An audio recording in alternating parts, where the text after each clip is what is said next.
Bim! Guess what? We're live. It's Friday. It's the 16th of December 2022. It's minus a bazillion degrees outside. And it's time for What a Week That Was.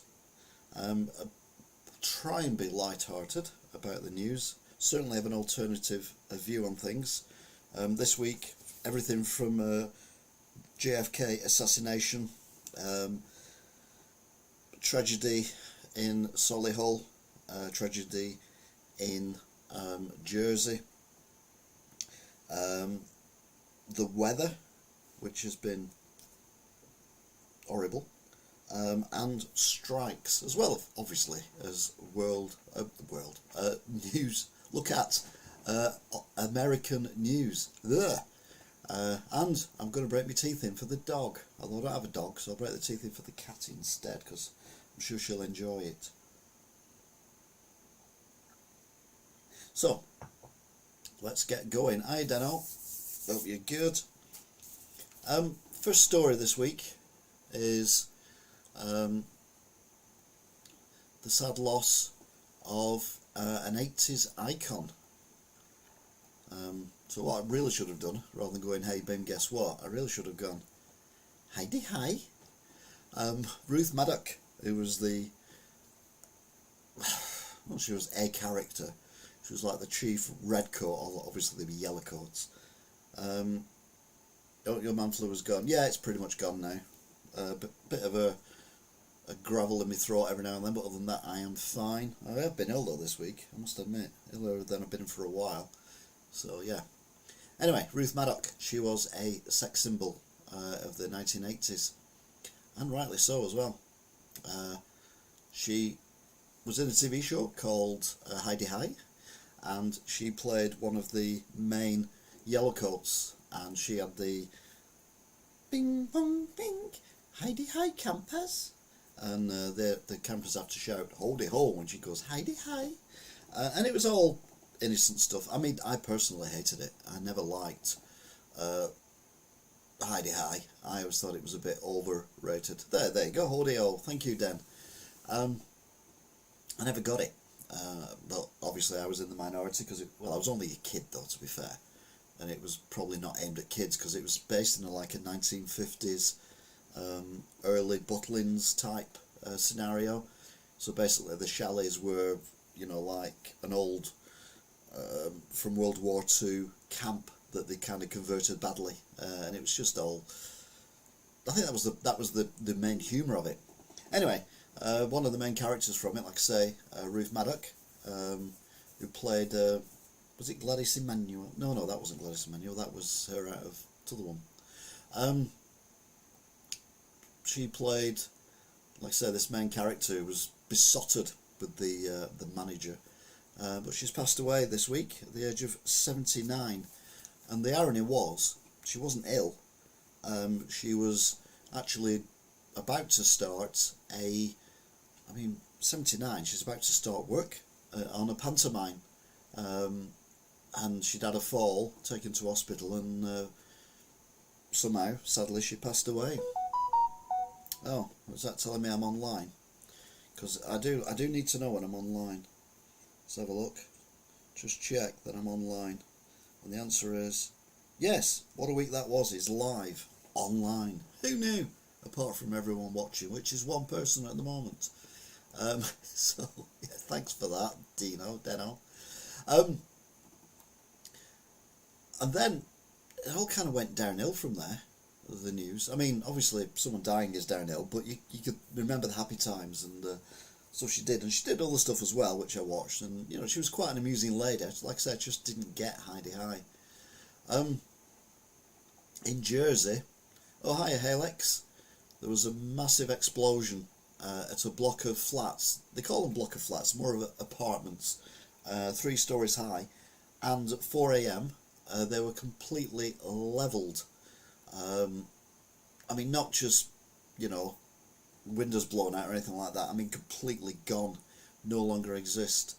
There's a lot of questions being asked about what went on there. Now, apparently there was no gas in the buildings. The gas had been taken away or disconnected, but the residents there had complained earlier on that evening to the fire brigade that there was a problem and they could smell gas. The fire brigade had turned up. They'd basically not done anything, but they got the gas board involved, which is the Jersey Gas Board or Island Gas, whatever it's called, and they went up and they give it all clear as well. So the residents went to bed that night, and sadly at least 9 of them didn't wake up. Doesn't bear thinking about. You know, you report something like that, you think you're doing the right thing, and then to get the all clear and then something as awful as that happening was just shocking. And then things got worse. A lake in Solihull had frozen over, and some young boys decided it'd be fun to play on the lake. And I say young, yeah, this is just beyond awful.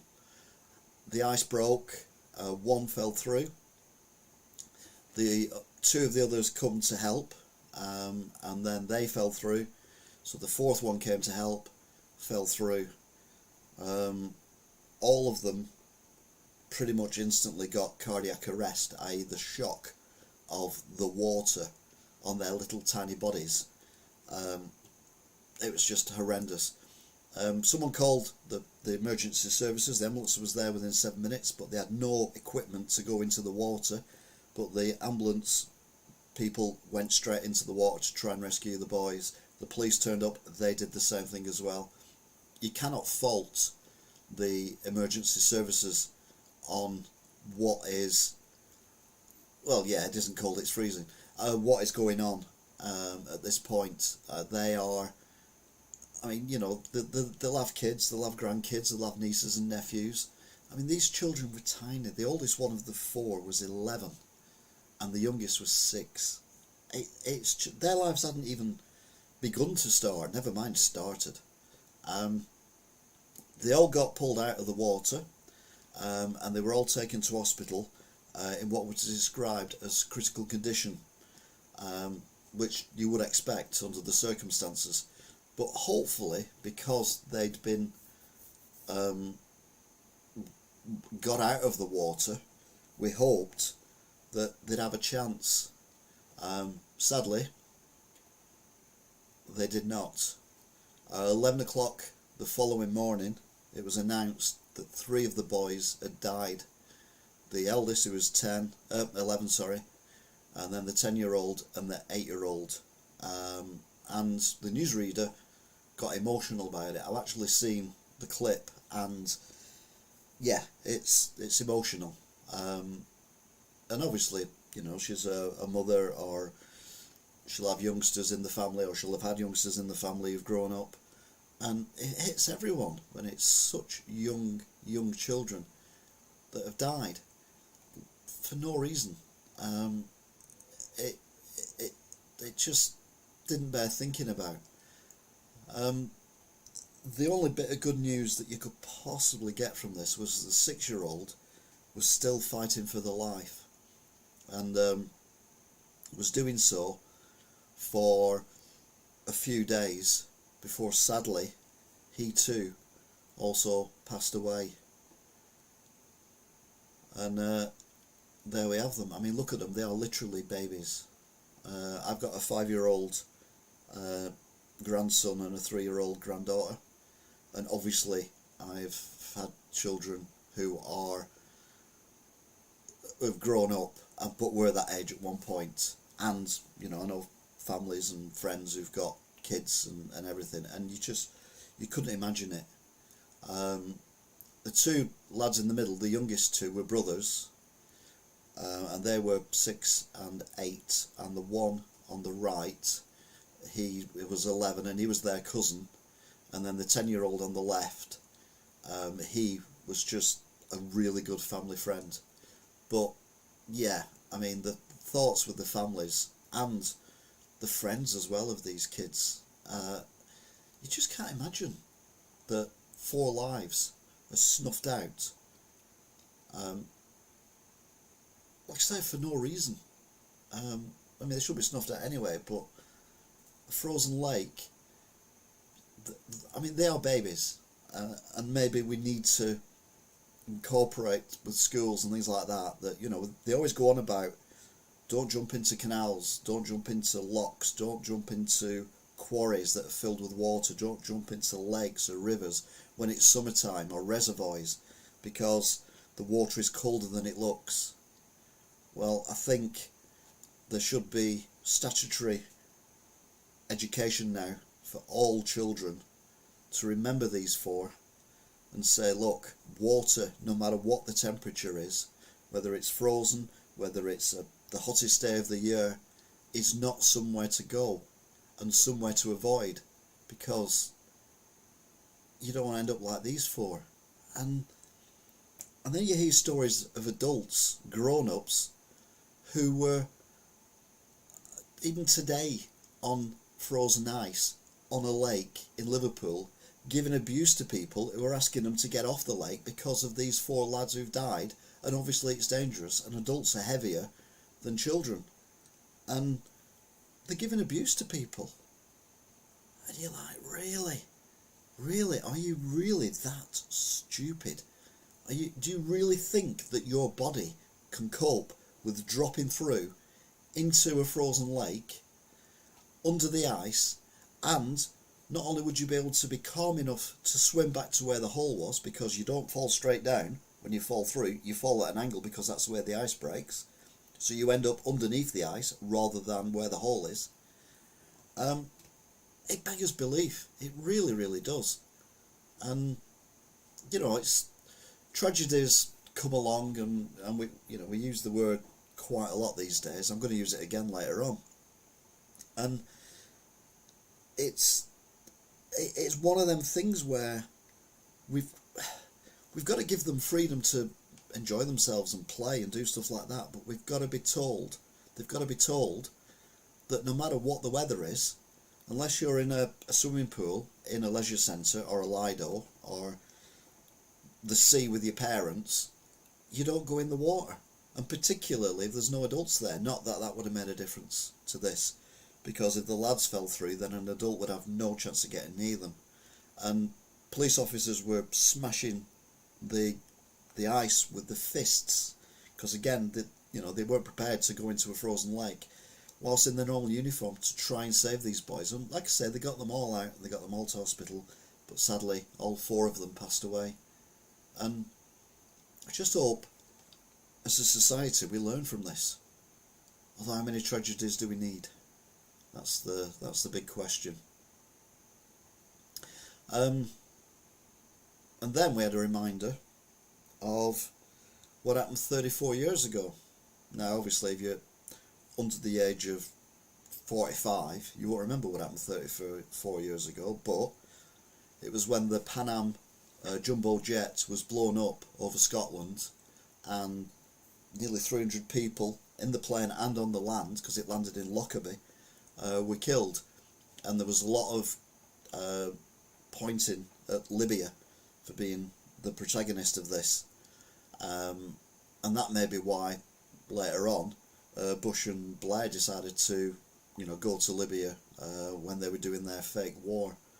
But another tragedy that happened, and no one ever got really made accountable, no one ever paid for it.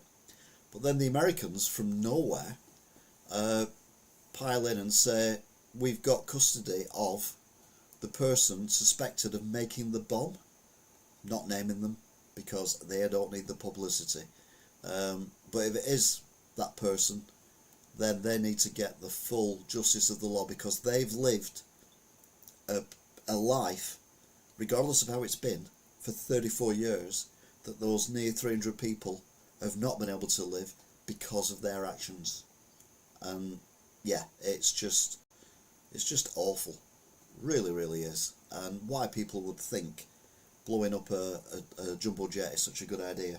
And the only reason it landed on on Lockerbie, was because it was delayed at Heathrow. And when it took off, it was not a huge delay, but long enough for it still to be over land when the bomb went off. The plan was for the bomb to go off whilst it was over the Atlantic.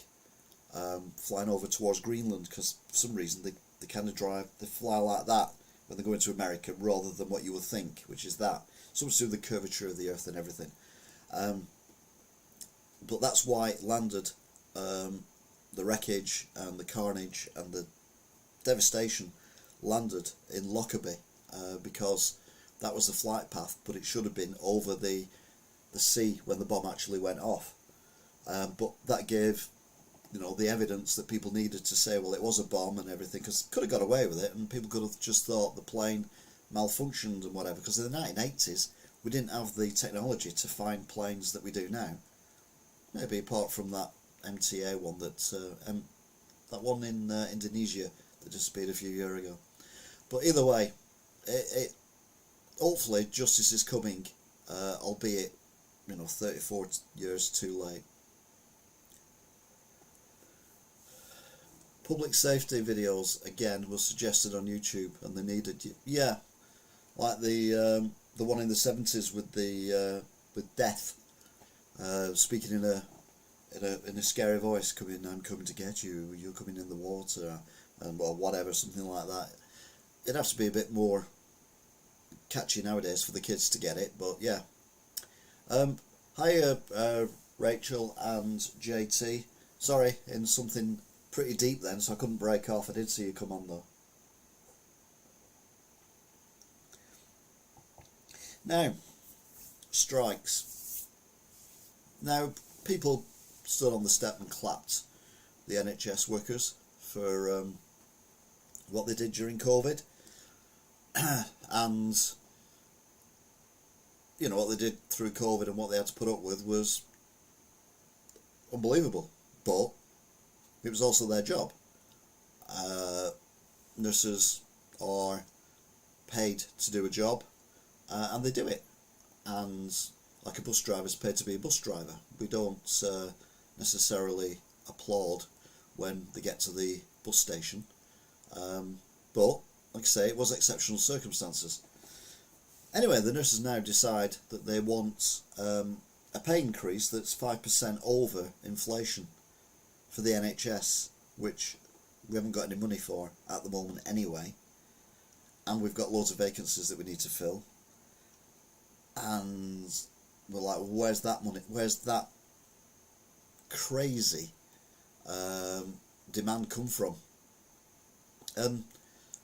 Well, oddly, it was from yet another. I thought I had a picture of her. I seem to have deleted it, probably deliberately. I don't know. Another union leader. This time a woman who basically doesn't understand basic economics. Yes, everyone deserves a pay rise. Yes, everything's going up in price. But, as I've said before, these demands that people are asking for, they're just going to keep inflation going higher. This happened in the 70s. This happened in the 80s. This is one reason why the country was near enough bankrupt, because of high wage demands and people bending for them. Good for them, I stand for them. Yeah, I'm not saying I don't disagree that they need a pay rise. All I'm saying is be realistic. Now, to be fair, the government have been the government, aren't they? Oh, there she is. There she is. She looks like someone who you could have a decent conversation with, don't she? But no, I'm joking. She was on Question Time yesterday, and she wasn't winning the audience over. Everyone agreed that the nurses need more money, and they need better paying conditions, and they need this and they need that and they need the other. Yeah, we all agree that, but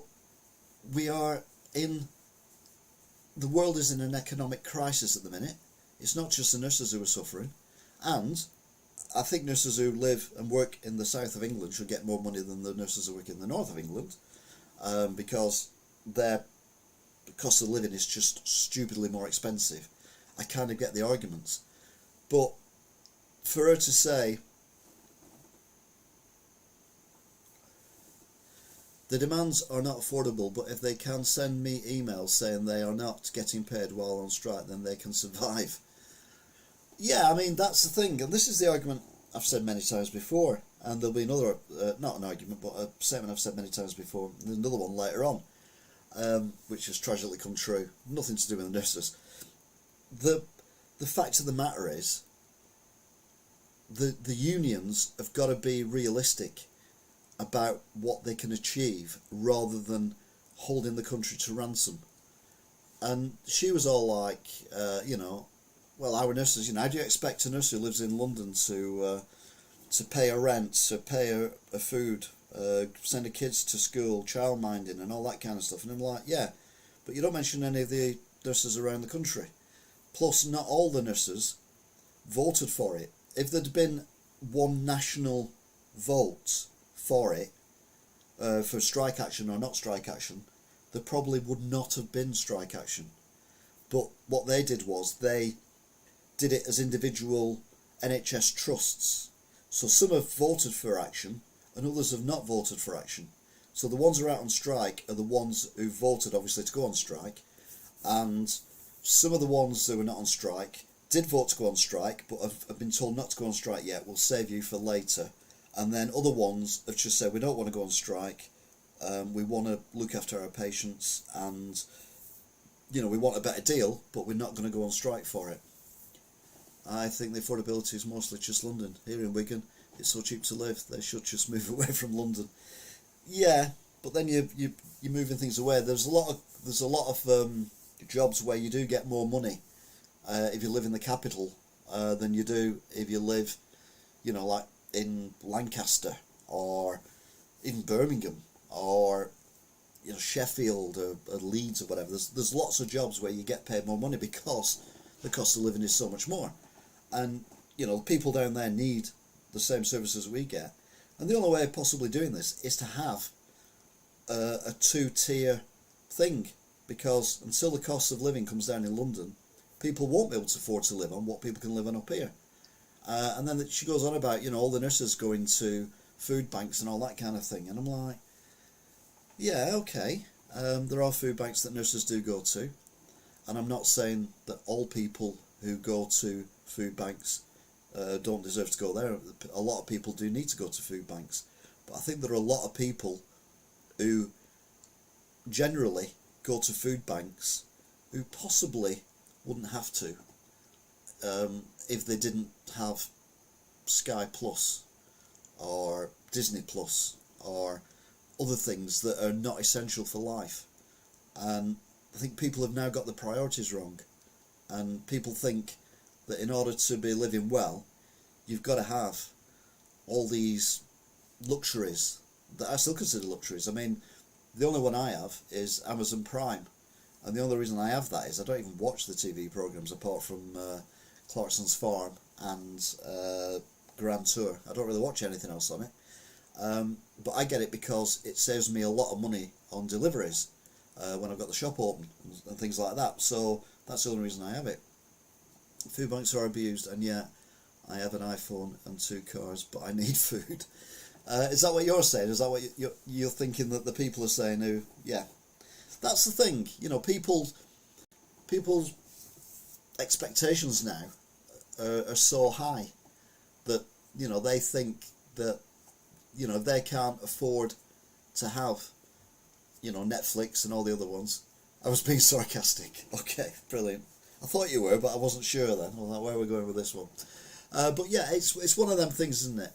That these people are asking for a 10% pay rise. They've been offered, I think, 4 or something like that. And then they want 5% on top of that because their wages over the years have gone down. And I get where they're coming from. I hear where they're coming from. But do they not look at what's going on around the world? We will discuss world stuff again.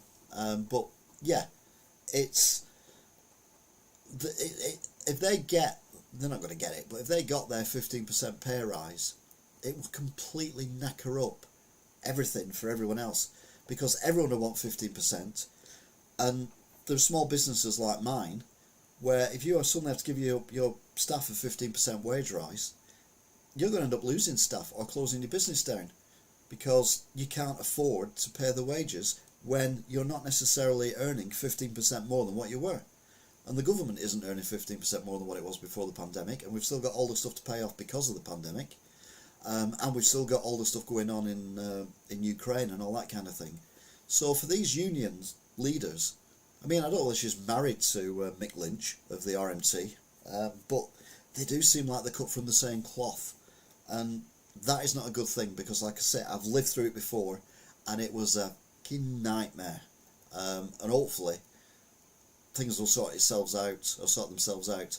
I admit the government needs to get round the table and have a chat with these people, but I think they really need to meet lower middle rather than this 15% or nothing. Again, they're on, we want more nurses, we want more nurses, we want more nurses, we want more doctors and everything, but you give us 50% wage, we might have to lose what we've got extra, or not be able to afford to take more people on because the wage demands is so high. It's a vicious. There's no right answer to this. There's nothing going along that's going to say, oh yeah, well, this will sort it out.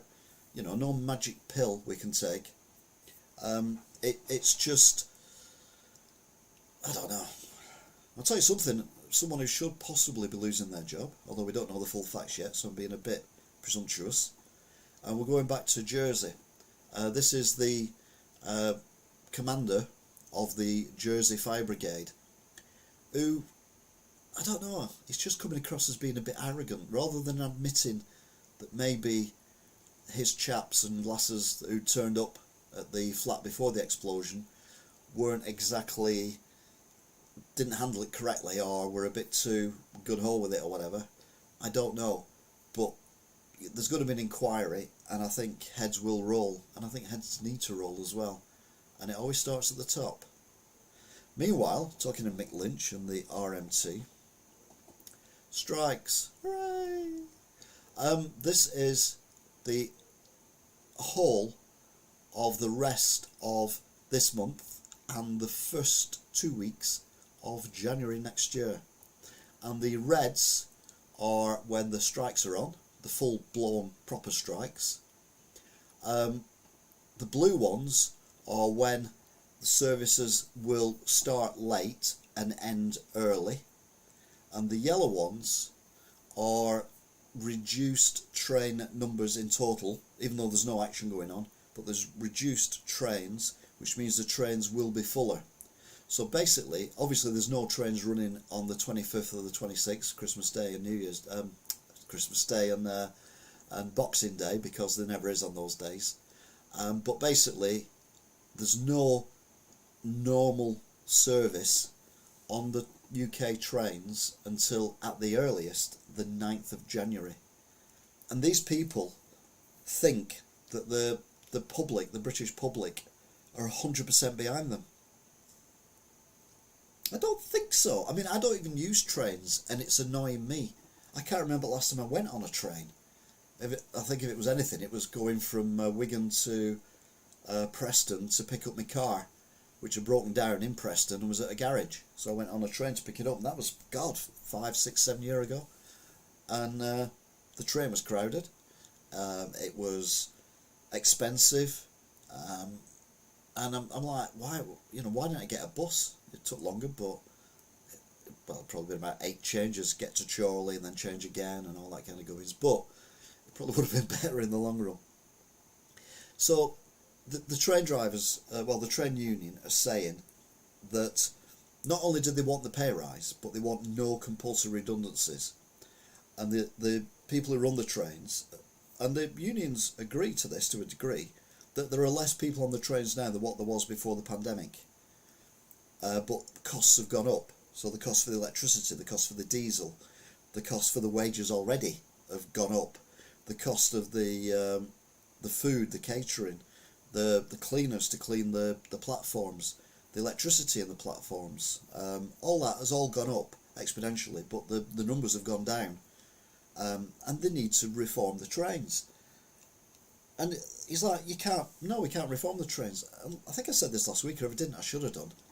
If it was up to these guys, the union guys, we'd still be on steam trains with 3 people on the footplate and a gazillion people in each carriage working for the company, and about 20 people on each platform, But we've moved on.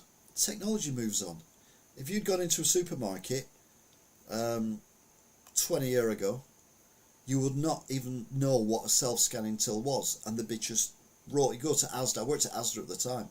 You go to Asda, and there's a huge line of tills, basically from the main door all the way to the end of the building, and then there was another set down near the other entrance where George is. They've all gone now, haven't they? They've all been replaced by self-scanners. So you've got one or two people looking after the equivalent of 25, 30 tills. And it's cost, technology's got better. Not only do we scan the thing so it saves them money as well, but it weighs it all, and it knows that, you know, you scan a can of beans and then you put you know, like a half a leg of lamb in there, it's going to know that there's an unexpected item in the bagging area. You scan a can of beans which is 500 grams and there's a £5 weight gone in there, and they know what they're doing now, so they don't need all the tills, and they don't need people sat there bored to the back skull, because again, I've worked on the tills, you know, waiting for people to come, and the queues are generally a little bit shorter as well, because you're packing your bag as you go, and so you're in and out quicker, and you don't chat because there's a machine there. What I don't agree with is like Sainsbury's, where they just film you like that, straight in your face. You look up and there's like your ugly mug there. Not your ugly mug, my ugly mug. But obviously if you were there, it'd be your mug, which wouldn't necessarily be ugly, I suppose. I don't know what upset you. That's where you're going wrong. I don't put the leg of lamb in the bagging area. Oh, hiya, Annie. Shed a tea for your fairy bottle. Yeah, it's finally got into the recycle bin today. It's very sad, very tragic. But I've moved on. I've got a new friend now, and doing great. Full and keep my hands nice and clean. Hiya, Angela. You're welcome. Whatever time you get here, it's not a problem. Anyway, so that's my opinion on strikes, and people can either agree or disagree, because that's what it's all about, isn't it?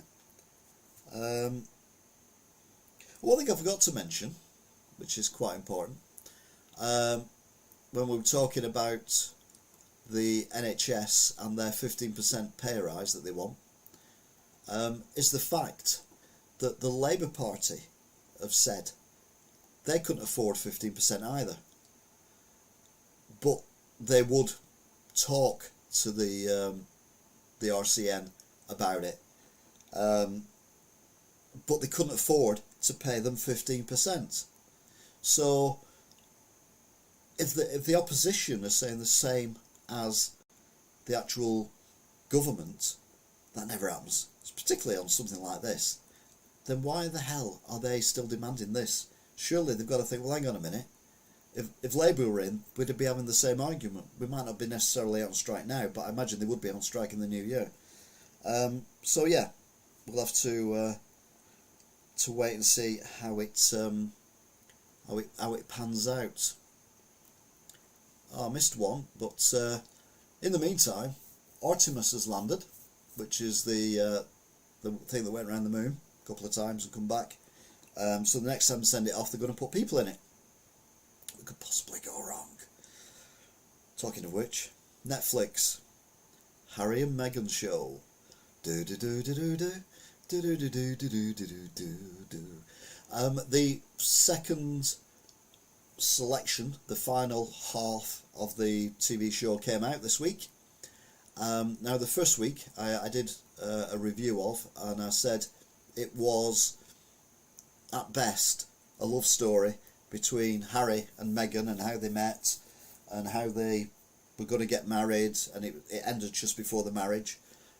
The first one that they did of the last three of these was the wedding, and then all the royal engagements that they did, and how she always dressed in white or black rather than the colours, because she didn't want to outshine anyone else, and how she got on with the Queen when they went on a trip together. And even the papers were saying, you know, the Queen's laughing a lot, and it's good to see, and she's a breath of fresh air, Meghan, and all this kind of thing. And then it just went horribly wrong after that, and it all went a bit weird. I mean, up to this point it was quite tame, and it was exactly what you expected. you know, you got to see things that we've never seen before, like the wedding, first dance. They even said what song it was. They showed us various texts and things that we didn't need to see, but they showed us anyway. And it was all done in a much better way than the Oprah Winfrey thing. And they actually mentioned the Oprah Winfrey interview, and I don't think either of them were expecting it to come out the way it did. And I think it caught them out a little bit, and that's what made them panic. Anyway, they ended up moving to Canada, and then just before COVID hit, they moved to this rich American guy's house, and they were there for 6 weeks. And you know, when they first got there, or was it the next place they went to? I think it was the next place they went to. They actually got their own place, and sadly, Meghan discussed her miscarriage that she'd had, and that's where she come out with that line. You know, whilst I was holding my firstborn, I knew I was losing my second, which is a really powerful thing to say. And for women to talk about things like that, I think is a great thing. And I must admit, I've never been a Meghan fan. I've said on here numerous times and in various places that she's like the Yoko Ono of the royal family. But I don't think she is. I think she completely misunderstood what was going on. I think Harry was really, really wanting to get out of that situation, because it was just too much pressure, and he basically said, you know, he was always second best. He was never going to be the king. I mean, certainly now he wouldn't be. I mean, even if they keep the accession the way it is, he's still 1, 2, 3, 4, 5th in line to the throne. So yeah, it's a difficult place to be. The press, yeah, we know the press are horrible. We know the Daily Mail in particular is horrendous. So I kind of started to empathise a little bit with them. And then they made this big thing about this argument that they had in Sandringham. They had a family meeting to discuss how Harry and Meghan could leave. And Harry said, you know, either we stay in but we get the support of the household of Buckingham Palace and the staff, and we get the backing that everyone else gets. Being a spare in his life isn't bad, but a reality. Yeah, it's a reality, and that's why his book's coming out next year is called The Spare, isn't it? Because that's what he feels like he is. And I suppose you get brought up like that, and maybe some people have said to him when he was a toddler or little, and oh, we don't care about you, you're the spare, you know, when they were kids. And that was sticking his head. And, you know, that would affect him. And then over a period of time, all this develops. Obviously, William gets married to Catherine, and then eventually, after a few relationships, Harry finds Meghan, and they get married. But it's not the same. But if you look at the wedding itself, the people who turned up for the wedding, the excitement for the wedding was, you know, as big as what it was for any other royal wedding I can remember that wasn't like Prince Charles and Diana or Wills and Kate. It was certainly, you know, up there though with them. And for support of the people. And it just seems sad that it all went horribly wrong. Anyway, they had this meeting. Meghan had to go home. This was after the death of Prince Philip, after the funeral. And Meghan went home to look after Archie. And there was Harry, there was William, there was Charles, and there was the Queen. And they were having a meeting. And Prince Harry says that he was terrified when William was shouting at him and saying all this stuff. And I'm like, well, hang on a minute. You know, haven't you been in like 2 war scenarios? Haven't you been flying Apache helicopters? Haven't you been in Camp Bastion, which has been bombed from outside? And you've been in war zones, surely. I mean, with the greatest respect in the world, I don't think Prince William could come across as threatening to anyone. I think it would be a very bizarre thing to be terrified of your older brother when you know that I'm right, that you could just knock him out in one punch. And the brothers, that's what brothers do. Brothers do not get on all the time. Brothers do not see eye to eye. But it does feel like coming out with some of the stuff he come out with, which wasn't as bad as I thought it was going to be. Everyone was like, oh, it's the end of the royal family, oh, it's this, that and the other. No, it's definitely, we're at the stage now of Liam and Noel Gallagher. It's very, very unlikely that these two are going to appear together anywhere other than at a family event, or more than likely a tragic family event, if you get where I'm coming from. That's the only reason why I think they would be together again now. I think all bridges have been burnt between both of them. Whether or not it gets better over a period of time, I don't know. I don't really care, I'll be honest.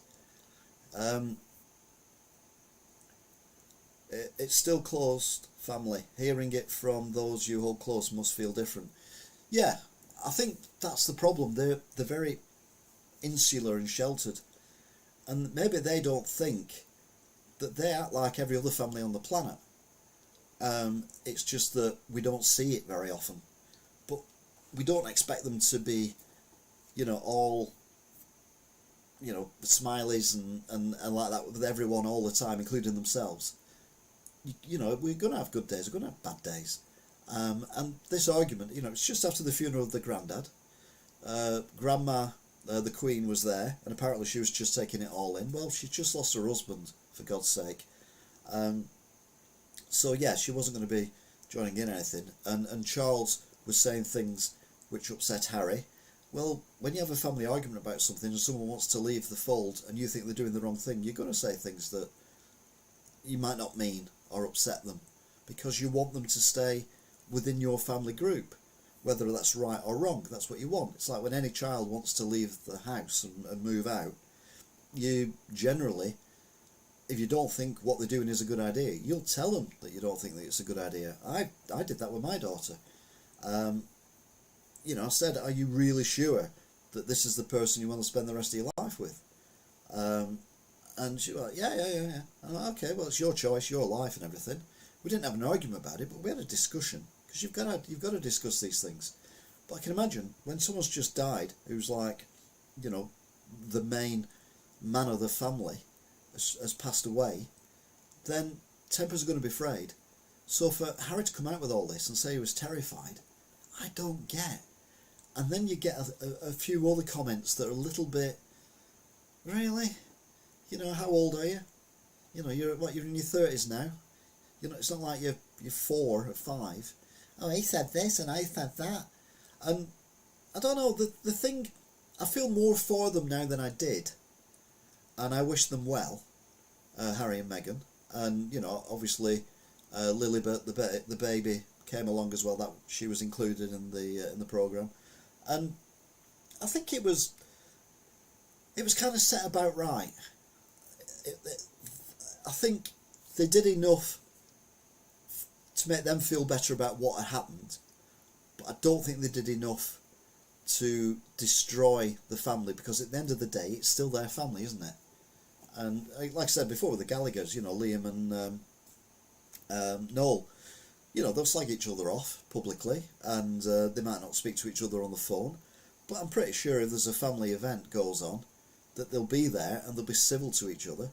And who knows, one day maybe they will reform Oasis, like the 50th anniversary of Definitely Maybe or whatever, and they'll come back on stage like the Rolling Stones. It may or may not happen. With the royals, it doesn't really matter, because they all live separate lives, and that's how it should be. I can't see the point of holding Harry within the group of the family in Buckingham Palace and Kensington Palace if he doesn't want to be there.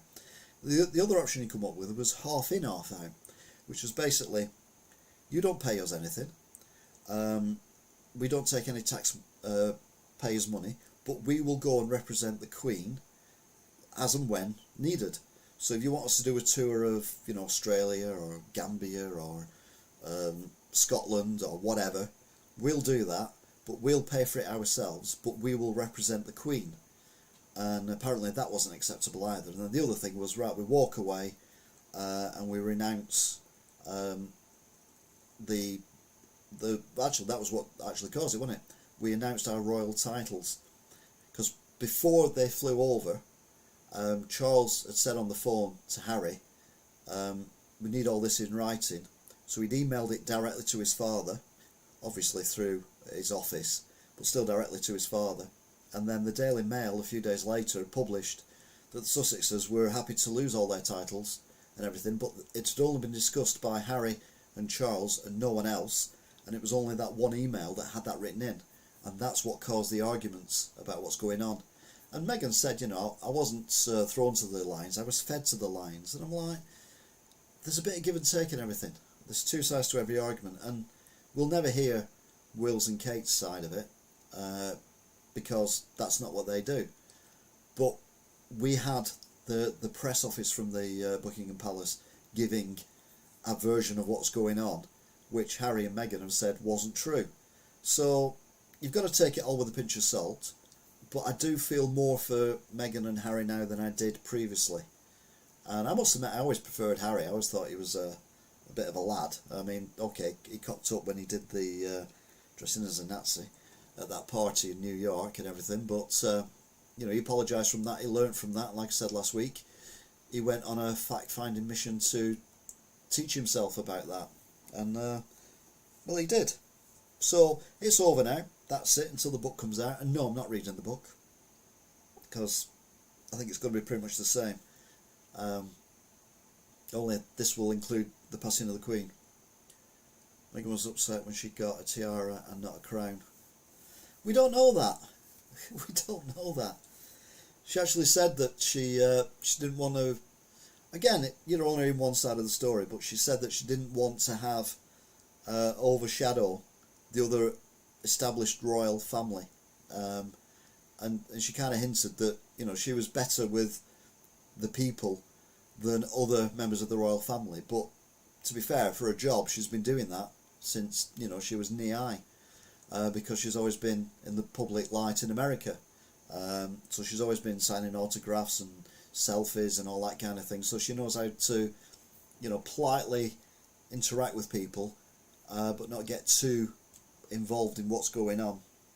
But talking about the press, which we kind of were, and the Daily Mail and the Sun, you've got this weird thing that when it snows, I mean, to be fair, they've actually done it today, but when I wrote this, they hadn't. When it snows, they don't give a damn the news, but when it snows down south, oh my God, it's like BBC News at 1. Something horrible, something horrible, something horrible. Snow causes traffic chaos in London or in Kent or like, learn how to drive in the snow. They showed the clip of these two cars. The middle white car was on the wrong side of the road with its wheels turning and drove into the black car, and then the second white car did exactly the same thing. And you're like, do you not know how to drive in snow? I mean, I went up a hill covered in ice about a year ago, or less than a year ago, whilst I was doing a live stream, and it was a country lane. It was very narrow, and there was a brick wall on either side and a ditch, and I lost control of the car, but only briefly, because I knew what to do, which was basically don't put your foot on the brake and steer it. So there you go. No, this actually happened about 3 days ago in London, or some southern county where it never snows. But to be fair, they have shown some snow today up in Scotland, so they must have known I was going to call them out. Now, who did I speak to? Who's leaking my stories? Vardy? Vardy, where are you? An interesting story, because we've been going on about, you know, green energy and all this kind of stuff. They've, in America, I mean, of all the people, Americans, mind you, it could have been worse, could be the Chinese, I suppose. They've actually successfully completed, in the real world, nuclear fusion. Now, basically, how nuclear fusion works is quite complicated. As in, it's not very straightforward, which is why they've not been able to do it before.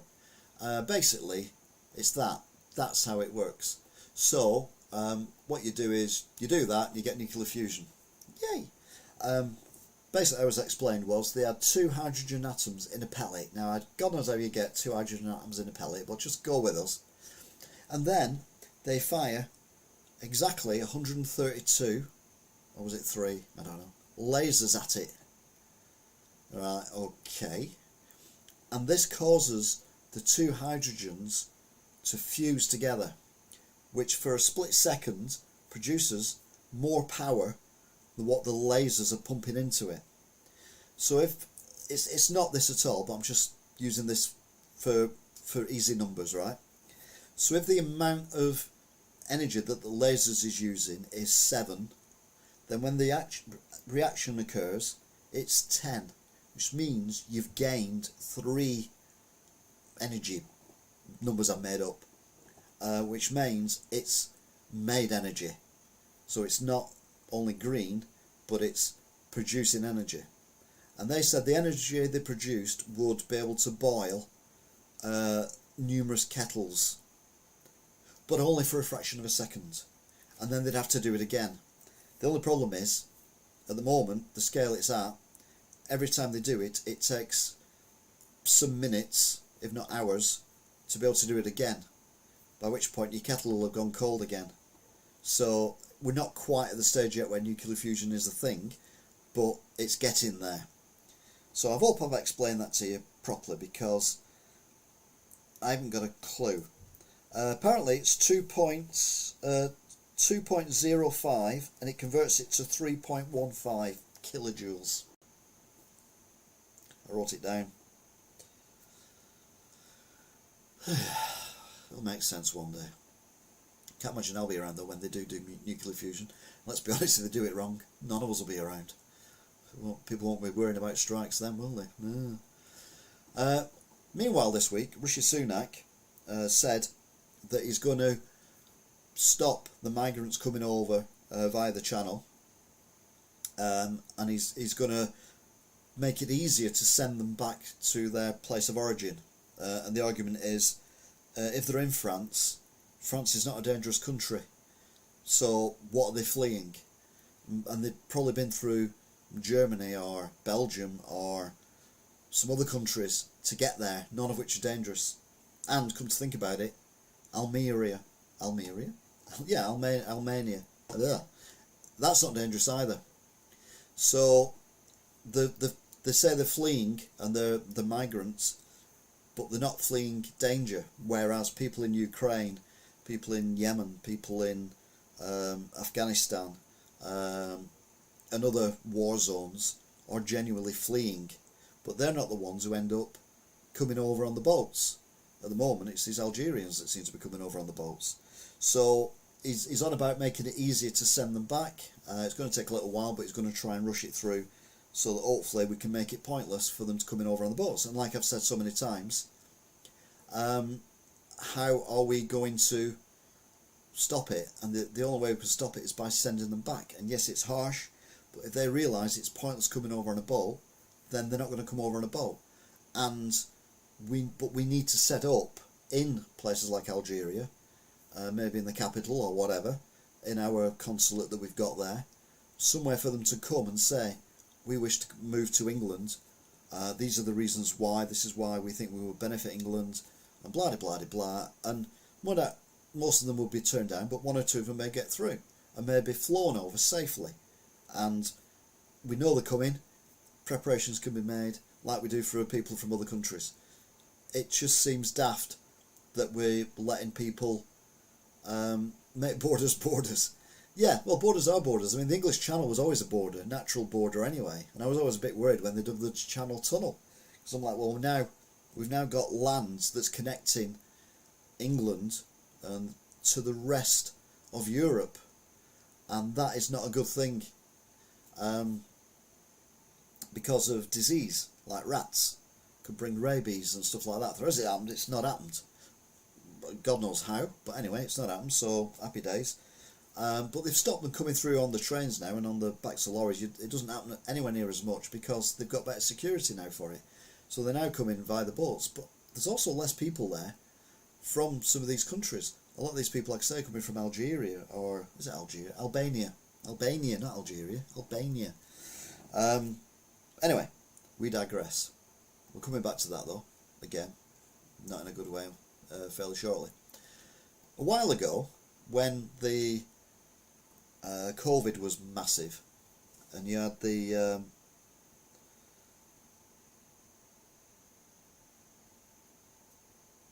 you go.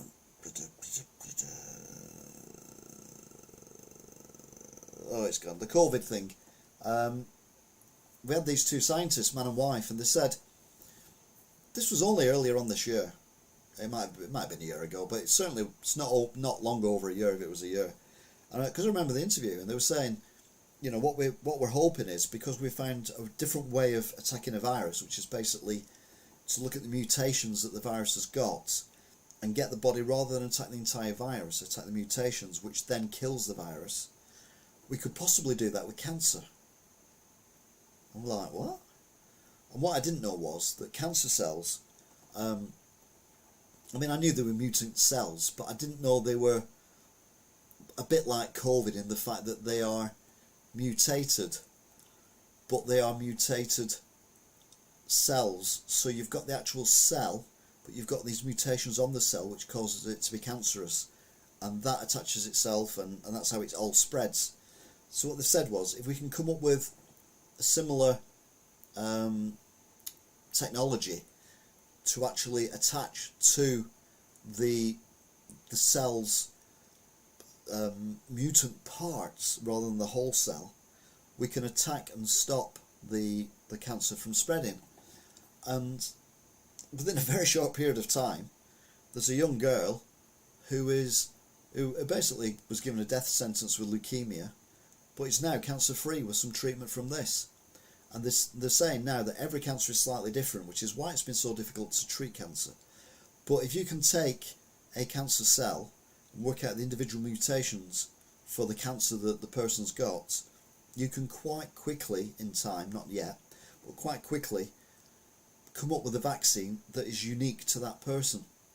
So then you put the vaccine in and it kills the mutants within the cells, and it's like a miracle. It's like one of the most amazing things that I've ever heard, and I'm like, yeah, this is great. But again, it takes me back to the thing that we need to look at many other things, as well as curing everyone from these horrendous, horrible, nasty diseases. We need to figure out a way that if we're going to keep people alive for longer, which we need to do, we need to be able to feed them and give them shelter. And if more people are being born at the same time, the population of the world is going to get bigger and bigger and bigger. So we need to really start looking now at food production and better ways of doing food production. And I don't think necessarily being vegan is any good, because the amount of energy it takes to change a pea into a burger is ridiculous, and I don't think it actually solves any issues whatsoever with the greenhouse gases and all that kind of gubbins. So yeah, I fart more when I've had a veggie burger than I do when I've had a beef burger. So I know the cow farted more, but how many burgers did you get out of that cow? So yeah, there was that going on, but then we had mRNA. There you go. That's the technology that they're on about. Back to the channel, and shocking video filmed by some guys on a fishing boat who literally came across a migrant dinghy that was sinking with over 40 people on it. Sadly, many have lost their lives. They don't know exactly how many, because I think, well, obviously they were trying to rescue the ones who were still alive. But that boat there is actually folded up around the people in the boat, and when you watch the footage, the boat is full of water. It's December. It's freezing. This is salt water, so it's very unusual for a sea to freeze. But these people are risking their lives in a plastic raft in the middle of December to get to Britain, thinking that, you know, we're going to save them, it's going to be great. We need to stop them risking their lives like this. That's what I said before. We need to have a way of getting people to Britain safely who are allowed to be here. Vegan foods look like meat and white. Exactly. I've had that conversation many times. Many times. So yeah, we need to sort out the channel, and we need to sort out the French as well, because I don't think they're really helping. Mind you, the EU's got its own problem now, hasn't it? Corruption. Who knew? who knew that people in power are corrupt? Oh yeah, everyone. It turns out that this young lady here is a Greek MEP, member of European Parliament, and her father was caught leaving a hotel with a considerable amount of euros in a bag. And it turns out that this stuff is from Qatar, this money, and she, last week or the week before, was praising Qatar, monumentally praising Qatar for everything that they do and the human rights and all that. She's up there in the House of the European House of Parliament, giving it all this, and it turns out they bunged her all this money, and it's tens of thousands of euros, if not hundreds of thousands of euros. Then it turns out they've been doing it for ages, and there's lots and lots of MEPs and officials and whatnot who are currently being looked into. Many have been arrested, and the police are making hay. And you're like, yeah, I wish we stayed in Europe now. No, we did the right thing when we left. We'll see how that one pans out. But you need to stay to get your justice, don't you? Unless, of course, you're Chinese. Because the Chinese embassy in Manchester, or the consulate in Manchester, had a kerfuffle going on outside. I think I mentioned it in October, where allegedly they dragged a protester into their grounds and then beat them up with the main chancellor consulate guy watching. You can see him there actually in the corner of the picture with the face mask on. You can just see he's got a little beret on. But it's alright, don't worry, that's not a good enough picture for you. Got a better one, because I want to make sure that you know who he is. So there he is, and it was because they were protesting outside about the Chinese authoritarianism government, easy for me to say, and what was going on in China and Hong Kong and all this kind of stuff. So they come out, they rip down the things, drag this guy in, kicked 7 bells of feces out of him, and then the police actually had to go into the consulate, which they're not allowed to do because technically they got into China, to grab this person who's being beaten to a pulp and drag him back through the gate again. Lots of shouting and swearing and all that kind of stuff. The guy's hospitalised for a couple of days. So the police have been looking into this, and the government have said, we would like it if you would waive diplomatic immunity on 6 of the people who were at that disturbance, so that we can question them. So what have China done? Including him, send him back to China. So basically, China get away with it again. How long are we going to let China just walk all over us? And there's nothing we can do because these people are now in China. And let's be honest, China's quite big and we haven't got any jurisdiction in China. So, insane, it really is. Meanwhile, the nurses actually went out on strike yesterday for the first time in their history. Like I said before, it wasn't all of them. It was groups. Near enough everyone in London, I think, went out on strike.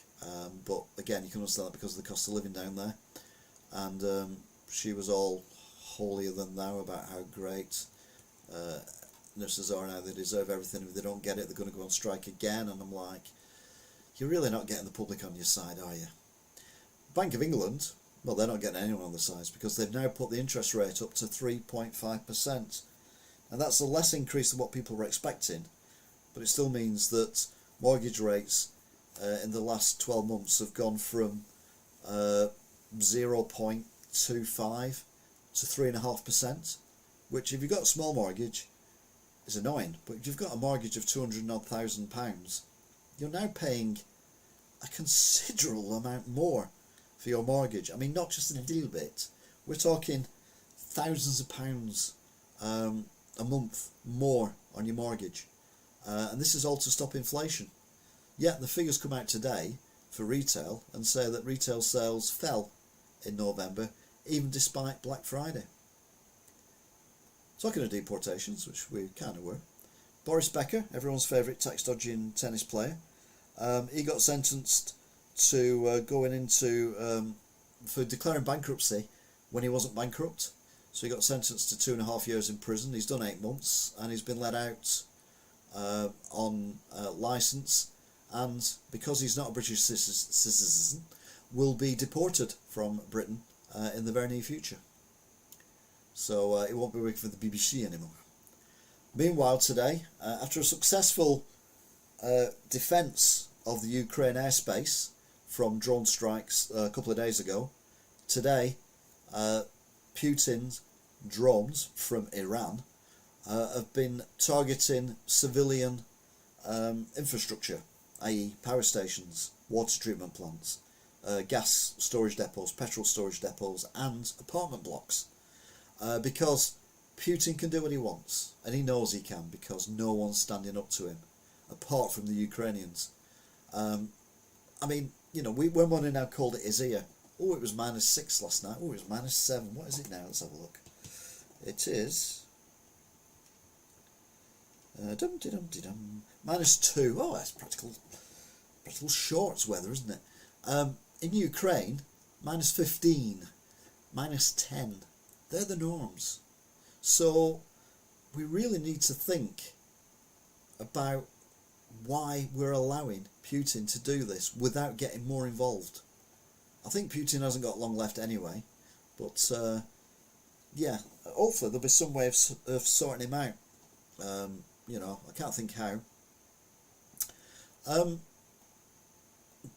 Totally unrelated, JFK assassination, which happened a long while ago. A lot of documents have been released now about the inquiry that went on afterwards, and it turned out that Lee Harvey Oswald, who was the gunman, whether you believe that or not doesn't really matter, that's what they're still saying even in all the documents, he was being watched by the FBI before he actually shot the president, and that opens up a whole new can of worms. So he didn't get trialed because he was assassinated himself a couple of days later in a corridor full of lots of men in suits looking like gangsters, and one of them was, and shot him. And I think he got killed. The guy who shot Lee Harvey Oswald, I think he got killed as well at some point before he got to trial. So the conspiracy theories have been going on forever. Like, you know, there was a gunman on the grassy knoll and all that kind of thing, and even TV shows, comedy shows like Red Dwarf have took the mickey out of it, and it turned out it was Rimmer and Co. who were actually on the grassy knoll, and they might have accidentally shot him or whatever. But the general consensus is that it was Lee Harvey Oswald on his own who shot him. It's somewhat irrelevant whether it was or wasn't, because you can't do anything to either of the people because they're both dead, and there's no one else they could find ever who was involved with it. But then it turns out in one of these documents that Lee Harvey Oswald had actually gone to, I don't think he'd gone to Russia, or he might have gone to Russia, and he'd definitely gone to Cuba, and he was trying to get a way of getting back into or moving there, and the date he'd given was after the assassination of JFK. Hi Stuart, hope you're good. But either way, it is intriguing, and although I've not looked at any of the documents because I've been too busy watching Harry and Meghan, that's about the only thing they didn't show actually, was Harry and Meghan. But anyway, yeah, it's one of those, isn't it? Now, if you're a member of Parliament for any Parliament anywhere in the world, you'd think you know how the rules work, wouldn't you? You know, if you're the leader of a party, you definitely think you know how the rules work. If you're the leader of the opposition, you've got to know how the rules work, because you're there to criticise the person who's not the opposition about how to do things right. Oh no. No. Oh, this is, I don't know what it is actually. Tetley, the blue one. I don't really like it, but it was cheaper than the Guinness. I've meant to write the guy's name down, I don't think I have.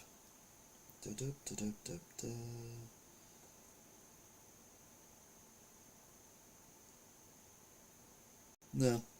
Anyway, it's the Australian opposition leader. Sorry, not the Irish. and he kept referring to the speaker, who was female, as Mr. Speaker. And she said at one point, "I'm just going to interrupt you. You continue to call me Mr. Speaker, and I've given it a long reign. You need to use my correct title, and when you're referring to other members also." That is a very valid point, Madam Deputy Speaker. So you got that one right. Dutton said, that's his name anyway, I had it somewhere, adding that he was sorry. So he then carried on with his speech. But even after the exchange, he continued referring to Claydon, the Speaker, as Mr. through his speech, using the wrong title at least 18 times in total. 18 times in total he used the wrong term for the female speaker by referring to them as Mr. Speaker. How the hell has he got into politics and become the leader of the opposition of Australia when he doesn't understand the difference between male and female? It's worrying.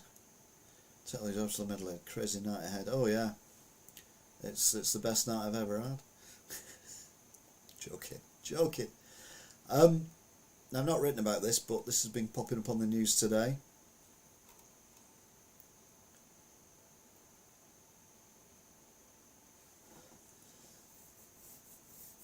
Oh well, yeah, it's southern people, isn't it? Yeah, they come up with stuff. There was a concert at the O2 Arena, not the O2 Arena. There, he wishes. The O2 Academy in London, and apparently they'd done a couple of gigs here, and this was the last night, and it got a bit rammed. And it looks like people have been selling false tickets. So many people were turning up with real tickets. Many people were turning up with false tickets, fake tickets. And some people were turning up with no tickets whatsoever. So it got really, really tight and congested around the rather small entrance of the venue. And sadly, there was a crush. And at least 2 people are critically ill in hospital now. Ill in hospital now. After the event.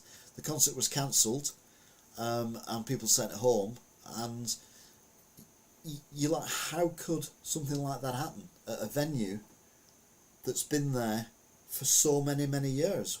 What went wrong? They've obviously had big bands there. I mean, this guy who was there last night, I'll be honest, I've never even heard of them. Some kind of rapper, I suppose, so it's not really my kind of thing. But you've got to think that a venue, why are we having people crushed in the United Kingdom at a venue that's been there for 40-50 years? There's something very, very wrong there, and they need to look into it, because hopefully everyone will make a full recovery, but we don't know. And yeah, it's not good. It's not good at all. Anyway, it's all been a bit morbid and a bit meh today, I'll be honest with you. So I'm going to, before we go to Meanwhile in America, because everyone likes the Meanwhile in America, I'll be honest though, it's not much fun either this week. It's all a bit meh. I thought we'd have a bit of a laugh at what's been going on. For example, Cornwall Live have come up with, oh hang on, click on that, have come up with this. A bus company said it had to cancel a service due to operational difficulties. Go Cornwall said so in a tweet about the route, but didn't say exactly what the difficulties were. We reckon we figured it out. Dum-de-dum-de-dum. Can you guess what it is yet? That's right. It's a Go Cornwall bus that's doing an impression of a container carrier in the Suez Canal. Yeah, own it. If you messed it up, own it. That's what I always say. Although I never do, because I never mess things up. Because I is genii. I is genii. Genii. I don't. Oh, there we go. But yeah, absolutely, you couldn't write it, could you? You couldn't write it. Historical. Cornwall Live will give you that one. And then there's also as well. I hope this is a funny one now. I'm going to feel bad if it isn't. What's that one? That one. Manchester Evening News. Well, oh yeah, a worker locked up the shop and trapped customers inside after seeing police patrolling the area. So this is in, well, basically Cheetham Hill in Manchester, and it's basically where they sell a lot of knockoff t-shirts and whatever, all the brand names you can get. You can get handbag, shoes, all that kind of stuff. And I've been there a couple of times, and I went in one of the shops, and it was like a fairly normal clothes shop. There were stuff hung up and everything, and the guy came over and he said, "You after good stuff?" And I went, yeah, I said, "It's alright." He went, "Oh, no, come here." So it's like a shop, and it's basically, imagine a terrace house living room, so about that size, tiny. He pushes the wall where the clothes are, door opens up, and this is massive warehouse at the back, full of boxes of clothes. He goes, "You go, you have a look, you find good stuff." And then pull the door behind me, so I'm now in this room, on my own, like, where the hell am I? What's going on? So I then start looking at the clothes, and they're obviously knockoff. And I'm like, well, what do? I have to buy something, otherwise they might not let me out. So I ended up buying 2 t-shirts. And I went and kind of tapped on the door again, and he opened it. And he went, "All good, yeah?" And I went, yeah. He said, "What you choose?" And I showed him, and very good quality. "Come here, we do pay." So I gave him the money, and then I immediately got my car and drove off. I was breaking it. But anyway, the police go there all the time. They're always knocking on doors and going through these weird walls and everything. But apparently one shopkeeper panicked that much that he literally locked 30 customers in his shop and legged it. You couldn't make it up, but there you go.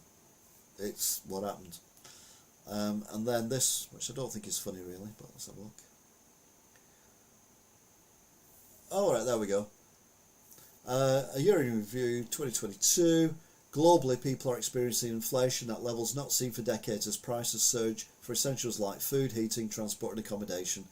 And through peak, although peak could be in sight, the effects may yet get worse. So yeah, everyone's whinging and moaning about the British economy and all this kind of stuff, and they're like, no, it's everywhere in the world, doesn't matter where you are, everyone in the world is going on about it, and it will get mentioned again when we do Meanwhile in America. La la la la la America. La la America. I don't know if I've got a little bit dark on there then, I do apologise. I didn't mean to go dark then, that was a bit like, whoa, what are you doing, man? What are you doing? So yeah, Meanwhile in America, if you're new to this is what we do. We look at the British world news, and then we look at how the Americans interpret the world and America. And the good news is, as far as I can make out this week, what I can remember, there are no gun shootings of children. I think it's very rare I can say that, because I always say to America, wake the up. Anyway, let's get this sorted out. Dum-de-dum-de-dum. Meanwhile in America, oh, it's so cute. It's so cute, but it's like, yeah. California girl named Madeline gets first ever license to own a unicorn. A little girl from California had her fantasy come true, well, nearly, when she was granted an official license to own a unicorn. That is, if she can find one. The big dreamer, only identified as Madeline, wrote in the County of Los Angeles Department of Animal Care and Control last month, asking for approval to call one of the mythical creatures her very own. I think it's sweet, and I don't know. There's nothing wrong in that, is there? I mean, if unicorns do exist, they might be a little bit naffed off that we've just granted a license for someone to keep one. But I mean, other than that, I think we're going to be all right. I've been going on about this on and off for a while, and it's still going on in America, and I've never come to the bottom of why. Baby formula shortage to persist through to spring at least in 2023. Nearly 1 year has passed since the baby formula shortage began impacting America's kids and parents, and the issue may not end this year. A new report by Reckitt Beckett has said. There we go. Reckitt Beckinsale, yeah, okay. The maker of Enfamil indicates shortages are expected to persist until at least the spring of 2023. A Louisiana mother of 4 said that feeding your 8-month-old is very, very difficult when she can't get the baby formula to do it. Well, really? Who knew? If you can't get something, you can't use it. Here we go.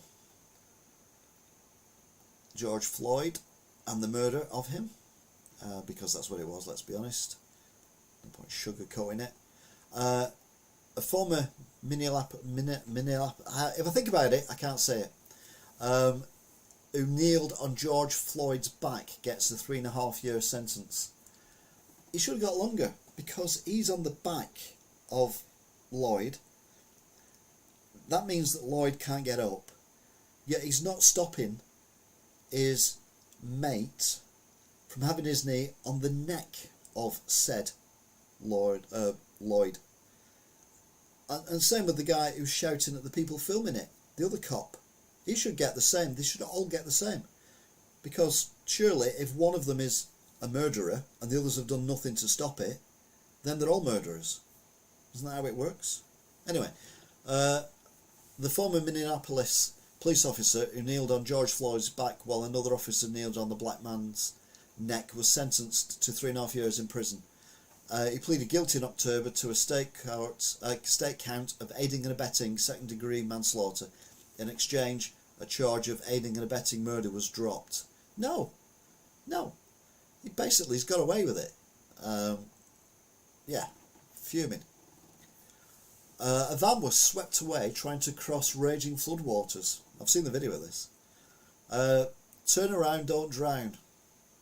No, it was turn around, bright eyes. Turn around, turn around, turn around, bright eyes. No, sorry, I was channeling someone who isn't even dead yet. Anyway, you hear that relentlessly from National Weather Service officials when heavy rains and floodings are forecast, and driver didn't heed these warnings due to a thunderstorm in Tennessee on Wednesday, illustrated exactly what happens when you don't heed the warning. The driver had been doing renovations at a home in the national suburb of Spring Hill and was attempting to head to his home. He's in a van, which is a big flat-sided vehicle, much bigger than a car, and flat-sided and high, and he drives across a overflowing flooded river and thinks he can make it. Floats off down the river. He's fine. The van isn't, but he's fine. But yeah, this is what I see when I look in the mirror every morning. Never before seen fish found more than 3 miles under the sea. That's probably why they've never been seen before. They're 3 miles down. It's very difficult to get down there when you hold your breath. Or even if you have one of them container things with oxygen in it, because it would just get crushed before you're like half a mile down. So no wonder we haven't seen these things before. Scientists down under went to new depths to see a world never before explored with the human eyes. Australian researchers searched deeper than scuba divers and submarines could go. Cameras explored the frigid sea bottom under enormous pressure, down to 3.6 miles under the surface. And look what they found. There are wonderful things that live in the twilight zone, with bioluminescence, big lights, and big teeth. Yeah. There's bound to be. Looks like my sister. I am Matt Francis. It looks like me in the morning. I must admit that top picture in particular. That looks very much like me in the morning. Apart from I don't have blue eyes. But other than that, yeah, that's before I've had a shave. But yeah, of course there's going to be these creatures down there. We've never been down there before. You can't say we've never seen them before. Obviously we've never seen them. That's not the story. The story is we can see them for the first time. Not we've never seen them before. Feuding Prince William and Harry have swapped Christmas presents. Ah, that's nice. But no, not for each other. The deepening feud between the Britain royal brothers, Prince William and Harry, amid outrage over the Duke and Duchess of Sussex's new Netflix docu-series. No, it's the Meghan and Harry show. It's not a docu-series, it's not a documentary, it's the Meghan and Harry show. But like I said earlier on, I'm kind of warming to them a little bit. Won't mean fewer goodies under the Christmas tree for their nieces and nephews though. Despite the frosty lack of holiday cheer amongst the adults, Harry and wife Meghan Markle have dispatched gifts to the Prince of Wales children, George 9, Charlotte 7, and the one that everyone forgets, who's younger than that, and it actually ran out of the page, and I can't remember who she is, so it doesn't matter, her or him. Oh, Louis! Little Louis! How can I forget Louis? Louis, he's the one who was doing that with the aeroplanes, which, to be fair, I think Harry did at one point as well. Imagine we were flying them at the time, nearly crashed. Prince Harry claims Palace was happy to lie for Prince William. The Royals' new book is already half price in W.H. Smith's. Doesn't surprise me. Prince Harry has blasted the Palace's double standards handling press of Prince William, saying they were happy to lie to protect his brother, but were never willing to tell the truth to protect him and Meghan Markle. The Duke of Sussex made the shocking claims on a new trailer for the couple's Netflix. I've watched it all now, and there's nothing in there that's even remotely interesting. It's two brothers, one of whom's decided he's had enough of living in the family. He wants to move out. He wants to do his own thing. Other brothers got angry with him. They've had a row. I mean, come on, name any other family that's never happened in. It's like the world's non-news. A Qatari journalist dies suddenly at the World Cup shortly after another death. A Qatari photographer has died while covering the World Cup, the second journalist to lose his life at the global event following the influential USS soccer writer Grant Wall's death. A photojournalist for the local sports outlet Al Class TV died on Saturday. I mean, I criticised the guy who's running the World Cup for saying, when they pointed out that 2 migrant workers had died during the World Cup, that death is a natural part of life, and, you know, talk about something else. Why keep talking about this? But it does turn out that the first guy passed away from a brain embolism, and this guy may have had a heart attack. We don't know yet.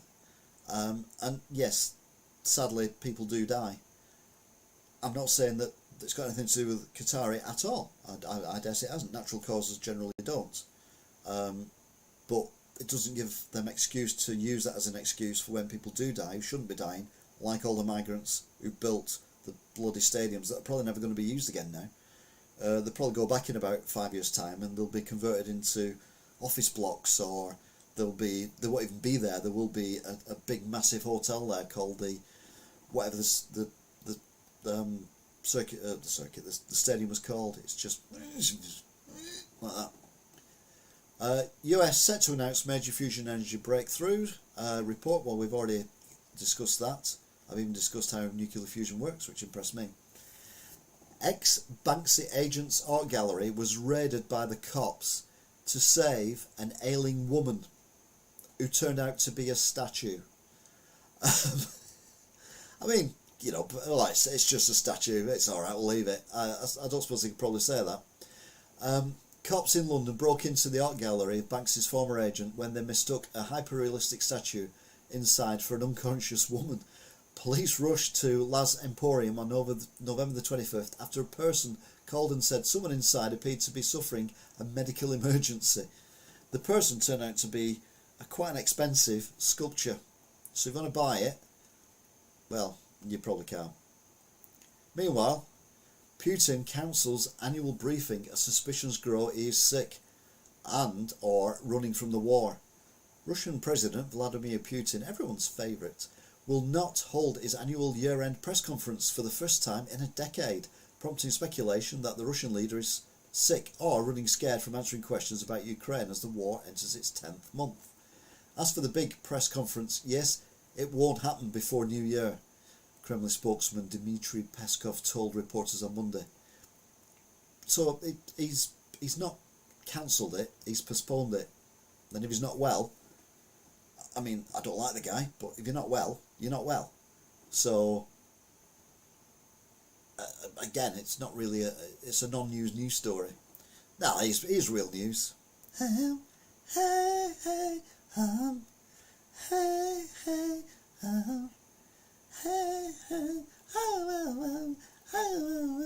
Kanye West is watching Group's 2022 Watchdog Group's 2022 Anti-Semite of the Year, his first award. Which brings me to a thing I'm thinking of doing, like Hero of the Year and Villain of the Year, on my What a Year That Was. So any nominations would be gratefully received. I mean, we've just had 2 perfect nominees. Kanye West was bound to, I see what they did there, win this notorious award. The disgraced recording artist who goes by the name Ye on Sunday was named 2022's Anti-Semite of the Year by the group Stop Anti-Semitism.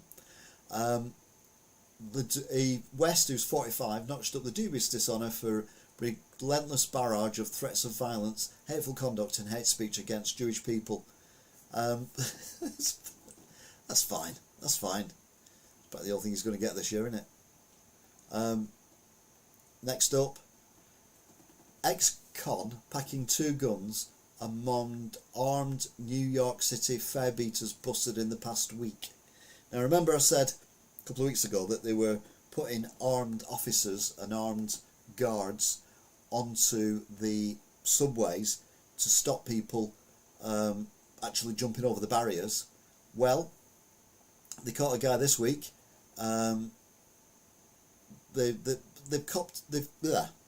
New York Police Department cops busted 4 subway fare beaters in the past week. 4 in the whole city, really? Each of them, including an ex-con, was packing 2 loaded pistols. Oh, okay then. Police sources said on Monday.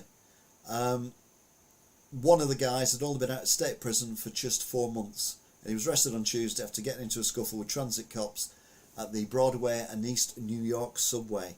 Why would you go to America now? I mean, seriously, the number of people getting shot, stood on street corners, from just stray bullets. It's like the Wild West at the minute. You just wouldn't want to go. America, wake the fuck up. Just say. Philadelphia is forced to remove a box that hid the Columbus statue since the BLM protests. Philadelphia has been forced to uncover a statue of Christopher Columbus that had been hidden under a giant box since the height of the racial justice protests more than 2 years ago. The statue in Macaroni Plaza has been covered since June 2020. Marconi, not macaroni. When Progressive Mayor Jim Kenney announced plans to completely remove it as its protesters took to the streets after George Floyd's murder. But on Friday night, a judge ordered it to be uncovered again and left there, and it should be left there. There's nothing you can do to Christopher Columbus that's going to affect him in any way, shape or form. The only thing you can do is remind people of how they got there in the first place, and that was by slave trade, and these are the people who brought people here, and these are the people who made America what it is, but they did it on the backs of our forefathers, or your forefathers obviously. And have another statue or something next to it, or have a statue next to it of slaves, just to, polar offset what's going on. But taking a statue down of someone who's been dead for hundreds of years doesn't solve anything. It's just hiding what has gone on in the past. And like I've always said, people will look at stuff today that we've done in 200 years' time and say, oh my God, that was sick and disgusting. How could people do that to each other? I mean, obviously, war and everything, we've always thought that. But, I mean, there'll be stuff that we do that we think is perfectly normal that will be frowned upon. They'd probably be like, God, how did people back then just have sex using their bodies and nothing else? Or whatever. It's just how the world goes on, we move on. Not necessarily rightly, but in this case, yes, rightly. We don't do slavery anymore. Or if we do, we try and start it. It reminds me of the man on the Ghost film, something like "Not in My Carriage." Yeah, there is that bit as well. To be fair, I had to chop his head off because there was some writing above it, which was basically my phone. So that's why always the heads are chopped off a little bit. Congress set to push back government shutdown deadline next week. Now, this is one reason why Keir Starmer is such a tosspot. Because last week, as we discussed, he was on about getting rid of the House of Lords and having an elected second chamber, which is complete bull. Because if it's done at the same time as a general election, that means whoever wins the general election is more than likely to win the House of Lords. So that means that there's nothing to stop them doing anything. So they can literally steamroll everything that they want, and there's no one there to object, because there's no one in the House of Lords that are going to say no to them, because they've got the majority there. They've got the majority in the House of Commons. They can do what they want. Vice versa, if it's every 2 years, then whoever gets in and gets power usually does badly at the middle elections or by-elections or even local elections, because whoever's in charge is always messing it up. Doesn't matter who they are.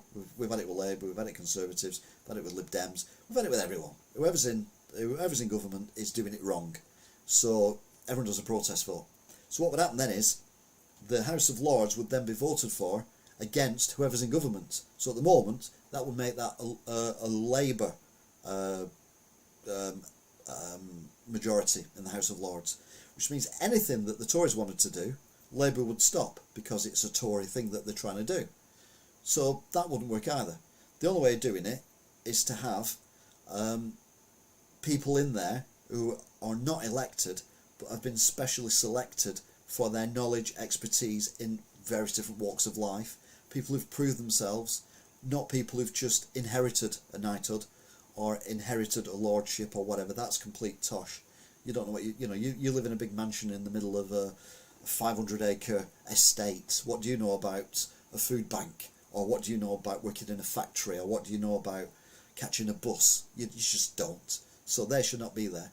But there should be a select number of people in the House of Lords who have been chosen for the right reasons, who are not necessarily politically motivated either, i.e., they're not like massive Labour supporters or Conservative supporters. They haven't bought their peerages. They are chosen, and it is an honour to be chosen, blah, blah, blah. This is why, because in America, they're both voted for. And at the moment, Congress is... the House of Senate... Oh, I got it. The House of Senate and the Congress are opposing parties. So if one wants to do something, the other won't let it. And it doesn't matter which way around it is. It's always been like this. But that includes paying the federal workers, the people who work for the police, the people who work for the fire brigades, the people who work for national parks, and that kind of thing, public workers. And they stopped the budget. And they've done it many times in the last 25, 30 years. And they stopped the budget, and people don't get paid. But they're still working, but they're not getting paid because they won't agree to pay them. Because, it's the Democrats who want to pay them, and we're Republicans, we don't want to pay them. But if it was Republicans, the Democrats don't want to pay it. And it's just... It just makes no sense. Anyway, they're heading towards that at the moment, but hopefully it will sort itself out. I'll be back. Oh no, I thought it was a Terminator. It's not. It's worse. It's Biden. Biden snaps over effing age talks as he mulls re-election run. Age is nothing but a bleeping number, according to President Biden. Yeah, well, obviously it is. And it just gets higher and higher and higher. And you're less likely to be able to count to it. That's the problem. The oldest ever Commander-in-Chief, who turned 80 last month, has vented to allies about how much the topic is discussed in the media as to his size, I thought he said. As he sizes up a bid for a second term in 2024. You think I don't know how fucking old I am? An exasperated Biden said. Yeah, I think that's fair play. And you're only as old as you feel, aren't you? I mean, I thought by the time I was 40, I'd be extremely overweight, extremely bald. Yes, I know I'm overweight, I know I'm balding. Wearing a cardigan, smoking a pipe, sat in a chair watching telly. And I'm way past 40 now. And I can still run up the stairs two at a time. Not this week necessarily because I've been ill. But I can still run up the stairs two at a time. I can still walk faster than most people I know who are like in the 20s or whatever. Obviously I can walk faster than my grandson because he's only 4. But, you know, my counterparts. And it just seems bonkers that, you know, people will throw an age at you. You know, you are only as old as you feel, and, you know, God knows, like, anything could happen. But I'd sooner be feeling young and being old than feeling old and being young. Anyway, New Yorkers grapple with 24% increase in breakfast ingredients. One thing I've noticed. I had 2 double sausage and egg McMuffins today. Nearly cost me £6 for 2. I'm like, what the? Everything's going up, but in New York, they're really upset that 24% increase in breakfast ingredients.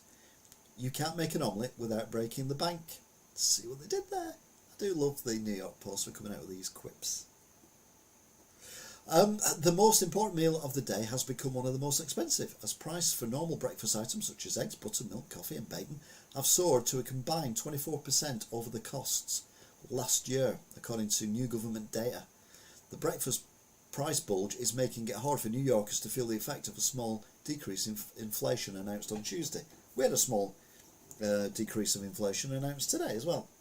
We're not going to notice it, but, you know, it's there. Yeah, everything's going up around the world. It doesn't matter what government you are. It doesn't matter. Even the communist countries are having problems. I mean, look at Peru. I know they're not communist, but you know they've had an overthrow of the government recently. You've got protests in various different countries around the world, including China. Everyone is struggling at the moment. But if we tell the RCN that New Yorkers' breakfasts have gone up by 24%, they'll want a 30% pay rise. Well, 29%. I was being a bit cruel then. Do apologise to the RCN. DeSantis wants a grand jury probe into COVID vaccine wrongdoing. And you're like, what? Florida governor, oh right, okay then, so an idiot, Ron DeSantis said on Tuesday that he would ask the Sunshine State Supreme Court to convene a grand jury to investigate any and all wrongdoing involving the use of COVID-19 vaccines in Florida. It is illegal to mislead and misrepresent, especially when you were talking about the efficiency of a drug, the newly re-elected governor said during a roundtable meeting with Surgeon General Joseph Lanapo and a number of other dignitaries. Right, so what did they say about the COVID vaccine that hasn't been right? They said you need more than one. They said it wouldn't cure COVID. They said it wouldn't stop you catching COVID. They said it would reduce your risk of being hospitalised and it would reduce your risk of dying, but it wouldn't stop them. So what have they lied about? Unless in America they've said something like it'll turn you into Superman and your gentleman's area will grow another extra 2 inches for each one you have. In which case I'd have been injected, I tell you. I could do with 2 inches. Meanwhile, in Ukraine, the USA is prepping to send Patriot missiles defence system to Ukraine. Now, I think they need this now because of, like I said before, these drones that are coming in from Iran. And they're not coming from Iran, but they've been bought from Iran, and then they've been fired into Ukraine from Russia land. The US is finalising plans to send Ukraine Patriot missile defence system in what would be Washington's biggest contribution yet to Kyiv's air defence against Russia, according to CNN. Under a regular barrage of Moscow missiles and drone strikes, Ukraine has been asking the US to send the advanced long-range air defence system to protect the skies above the country. We should send them everything. And if you remember a few months ago, one of their guys said, send us stuff that you're developing. We'll test it for you in real situations. Rather than testing it on military grounds, we'll test it. And if it doesn't work, it doesn't work. But at least you know it doesn't work. And if it does work, we've got weapons that we can, fight back with. So, yeah, give them patriots. Give them all your patriots. Well, maybe not all of them. Now, this guy, I've never heard of him till this week. Bankman Fried. I mean, what kind of name is that? Allegedly had a group chat with FTX Inner Circle called Wire Fraud. Now, this guy, who looks like he's escaped from somewhere that he shouldn't have escaped from, and you can take that however you want, because there could be many places he should be, just by looking at him. He once had a private chat group with his inner circle of when he was the FTX boss, named Wire Fraud. The then held crypto billionaire, there you go, used the dubious name for a group chat on Signal along with FTX co-founder Zaxio Gary Wang and engineer Nasheed Singh. Someone with a normal name.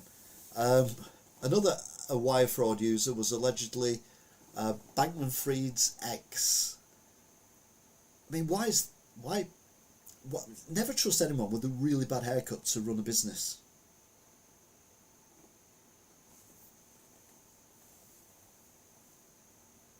Never trust anyone with curly hair to run a business. That's all I'm saying. That's all I'm saying. Ukrainian forces damaged key bridge near annexed region. Ukraine has reportedly damaged a key bridge outside an occupied city that has been used as a supply route by Russian forces. The bridge over the Moshina River, connecting the city of Metropole to a nearby village, was partially blown up on Monday, with the blast causing the crossing's concrete supports to crumble and its span to buckle. The bridge is said to be currently unusable for heavy military transport.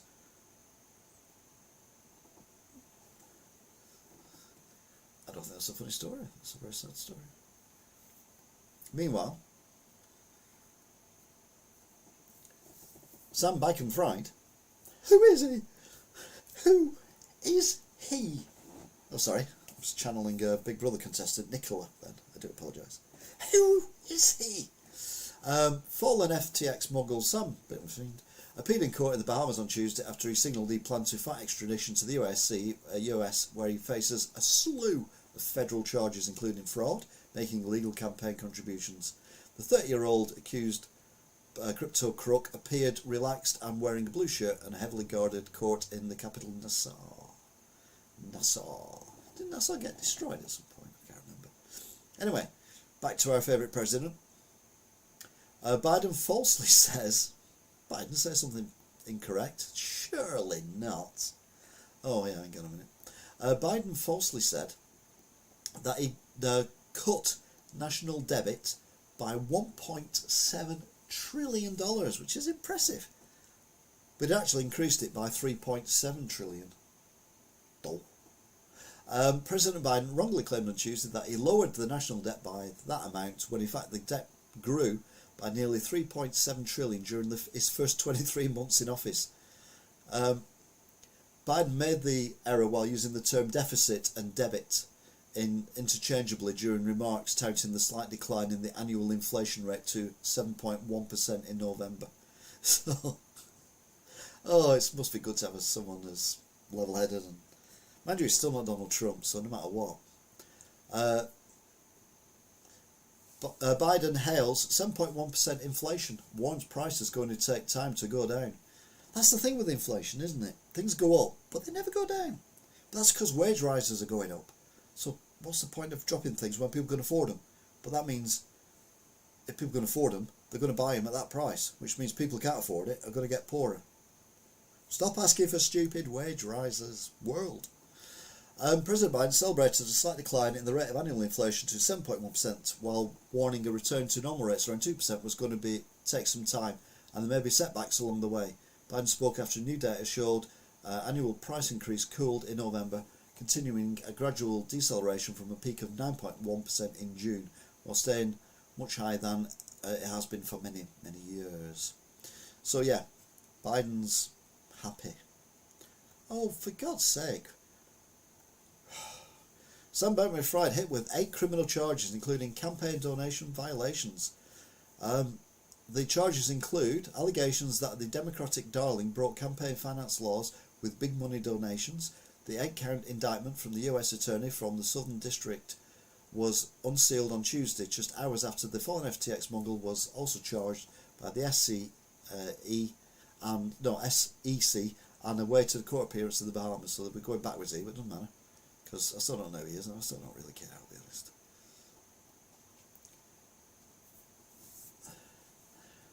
The Cambridge Directory changes definition of man and woman. Whoa, what's going on here?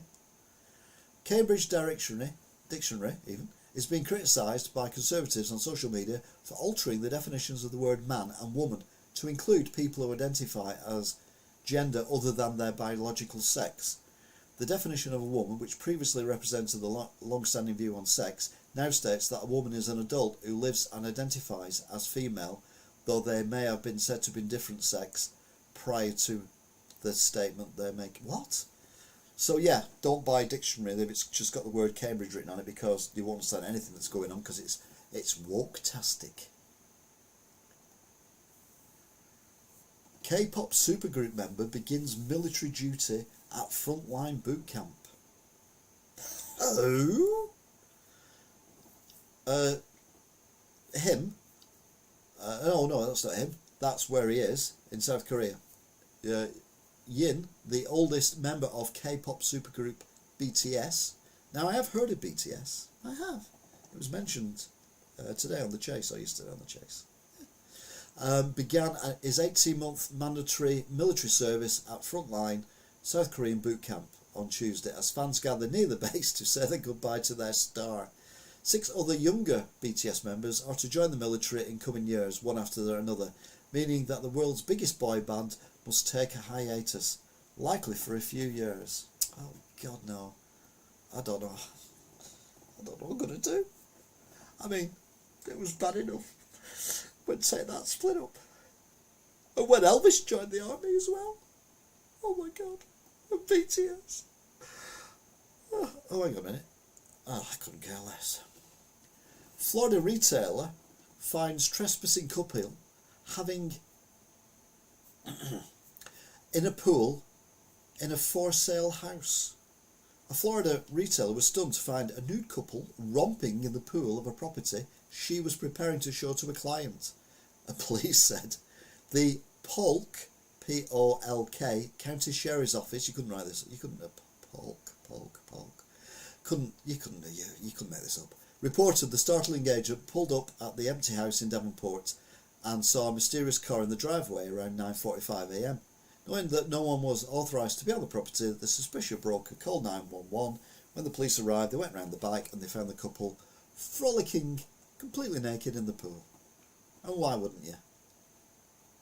I mean, why would you? But why wouldn't you?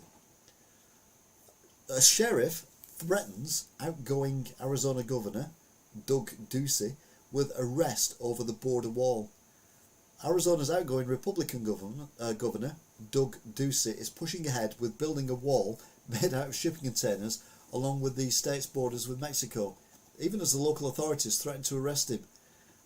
He began erecting, I think he ordered the erection of these double-stacked shipping containers along the border in Myanmar in the summer this year to fill the crossing points popular with illegal immigrants. So, and he's following President Trump's maps where he marks on where the danger points were where people are crossing. So he's not making a solid wall, he's just put it in the bits where Trump said people crossed. Because if you put something across a bit where people are going to cross, well, they won't be able to cross, will they? No, not there anyway, they just walk around it. White House rips disgusting Elon Musk for prosecute Fauci tweet. I was like, what? See, Musk is becoming a bit of a idiot as well, isn't he? I say becoming. We're noticing more that he's an idiot. White House press secretary slammed the Twitter CEO Elon Musk on Monday for what she called his disgusting tweets calling for Dr. Anthony Fauci Fauci, to be prosecuted for allegedly lying to Congress and potentially causing the COVID-19 pandemic. Yeah, brilliant. Elon Musk, you are right. That one man caused the entire pandemic. How do we not know? Thank God you're here. Oh, bring back Trump. Oh, God, Trump. Voters have lowest opinion of Donald Trump since 2015, poll shows. Oh, well, that's all right then. Former President Donald Trump's favourability ratings have plummeted to its lowest point in 7 years as he embarks on his 2024 White House run, according to a poll released on Wednesday. The Quinnipiac University survey found that only 31% of registered voters have a favourable view on the 76-year-old former Commander-in-Chief, with 59% viewing him unfavourably, which I think is quite low actually. It should be higher than that, but mind you, you've got Biden instead, haven't you? So yeah, it's not easy. At least Biden's popular. Majority of both parties don't want Biden or Trump in 2024. Oh, okay, maybe not then. Yo, backwards Jay, hope you're good. Out of the old is what voters in both parties are saying about the potential. Out with the old is what voters in both parties are saying about the potential 2024 president matchup. According to new poll, majority of registered voters in both the Democratic and Republican parties don't want either President Biden or Donald Trump to be their 2024 party standard bearer. A CNN poll has revealed. Well, it's CNN, so it's going to be honest, isn't it? It's a bit like the Daily Mail over here, CNN. This is a good idea. You know, they're making old school buses redundant now, and they're making new super safe school buses for kids to go in, and school buses everywhere because there's that many distances to travel to school and everything. So they have these big yellow buses and they're all fabulous. But what do you do with the old ones? I'll tell you what you do. Not this. Prosecutors pump the brakes on converted school buses selling pot on New York City streets. That's right. They've been converted into marijuana dens, or stalls or shops, whatever you want to call them. Now that's what you call a magic school bus, is the headline. Queens prosecutors put the brakes on an illegal marijuana operation that was allegedly peddling Beach Boys Buds, a brand of weed, out of a multicoloured converted school bus. The Post has learned the bus, decked out in Jamaican Rastafarian colours of green, yellow and red, and still equipped with the traditional stop sign, was doing a roaring trade on Rockaway. I bet people were rocking away to it. But yeah, that's a brilliant idea. Let's use school buses to sell drugs, even legal ones in America. Talking of one extreme to the other, New Zealand have passed a law to stamp out smoking completely. Our old buses were a Pacer BR Class 142. Oh, they were fantastic buses then. Yeah, we had that. We've only got rid of them recently. If you don't know what we're on about, look it up. It's amazing, the British railway network using buses. It's not even a lie. The Kiwis are going smoke-free. New Zealand passed legislation on Tuesday banning the sale of cigarettes for future generations. Under the new law, New Zealanders born after January the 1st, 2009 will be barred from ever purchasing tobacco products. The unique plan is to eradicate smoking from the Pacific Island, would then gradually raise the minimum age a person could legally buy tobacco every year, meaning that in 50 years' time a person would have to be 63 years old to buy a pack of cigs. I love the bounce on the gangway. I love the seats, the fact they were just like, well, they were bus seats, weren't they? But you're on a train which is going a little bit quicker. But yeah, I think it's a brave idea. I think it's a good idea because the kids at the moment are only 13, which means technically they shouldn't be smoking anyway. I know a lot of people start smoking before 13, but the older they get, so by the time they're in the 20s, that means anyone under that age won't be able to smoke. By the time they're in the 30s, no one under 30 will be able to smoke. By the time they're in the 40s, under 40 will be able to smoke. And would it even be worth selling cigarettes to people just over the age of 40 in your shop? So you're going to reduce the amount of cigarettes you've got. By the time they get to 50, no one under the age of 50 can buy cigarettes. So I think it's a decent plan. Whether it's going to work or not, or it just shoves it underground, I don't know.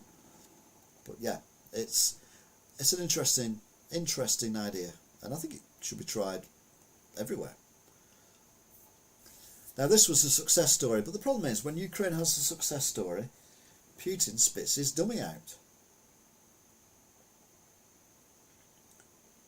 Moscow swarmed Kyiv with the suicide drones on Wednesday after weeks of smaller scale strikes, but the Ukrainian Air Force reported all 13 of the Iranian-made drones were shot down. The explosive-laden craft fell into the capital city's central district, with at least 2 governmental buildings sustaining damage, but no casualties were reported. So you're like, yeah, well done. But then he sends 70 over today, doesn't he? Because he spat his dummy out, so he's gonna throw his dummy drones at you because you've upset him, because he's not having his own way. What a shame. GJ Stephen Twitch boss was dancing in the new $4 million home days before suicide. Now this is a tragic case. I mean, we always say men should talk about their mental health, and I do indirectly, but I try and talk to people about their mental health a lot, because just talking about it, I know you're talking about it kind of releases things going on in your head, and doesn't solve the problem, but it can ease the pressure on you. So just days before Stephen Twitch boss, known as DJ on the Ellen DeGeneres show, tragically took his own life, he was seen dancing and smiling throughout his California home. It is sad that people feel that is the only thing that they can do, and if you see anyone who's normally happy and jolly and whatever, and they just don't see themselves, ask them what's up, please. Right, from one extreme to the other. Manhattan Transport Authority are exploring pee detection technology to spot urine-soaked elevators. It's the #1 priority, apparently. Urine detection technology could be coming to the yellow-soaked elevators of the Big Apple's massive subway system, a top transport official said. We are actually going to be piloting a device that will alert when it smells something, but they're not telling us what the smell is. It will alert our cleaners about a potential lack of cleanliness in elevators. Now that's lifts, isn't it? I'm lucky I don't have the best sense of smell, so I've been in very few lifts where I've gone, "Phew, that stinks." But I've never been in a lift where I thought, how desperate I am, I'm going to have a pee in a lift. Let's be honest, most lifts have cameras in now anyway. So, it's not going to work, is it?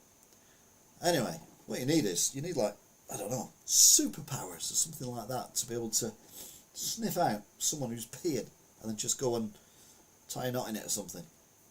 Oh, here we go, Donald Trump. Donald Trump teased a major announcement with superhero cartoon video. The Donald to the rescue. The former President Donald Trump teased an upcoming announcement with a superhero-themed video on Wednesday, baiting his Truth Social followers with a promise of major announcement the following day. In the 15-second clip, the 76-year-old Trump told viewers that America needs a superhero. Fantastical music blared as the screen cut away to an animation of the former president ripping his shirt open to show his chiseled body in a lycra top with the word letter T written on it. Anyway, what was the big announcement? That was it. He's made himself into a superhero cartoon thing. Yeah, that's what we need, Donald. Biden demands sequential guilt on 10th anniversary of Sandy Hook Massacre.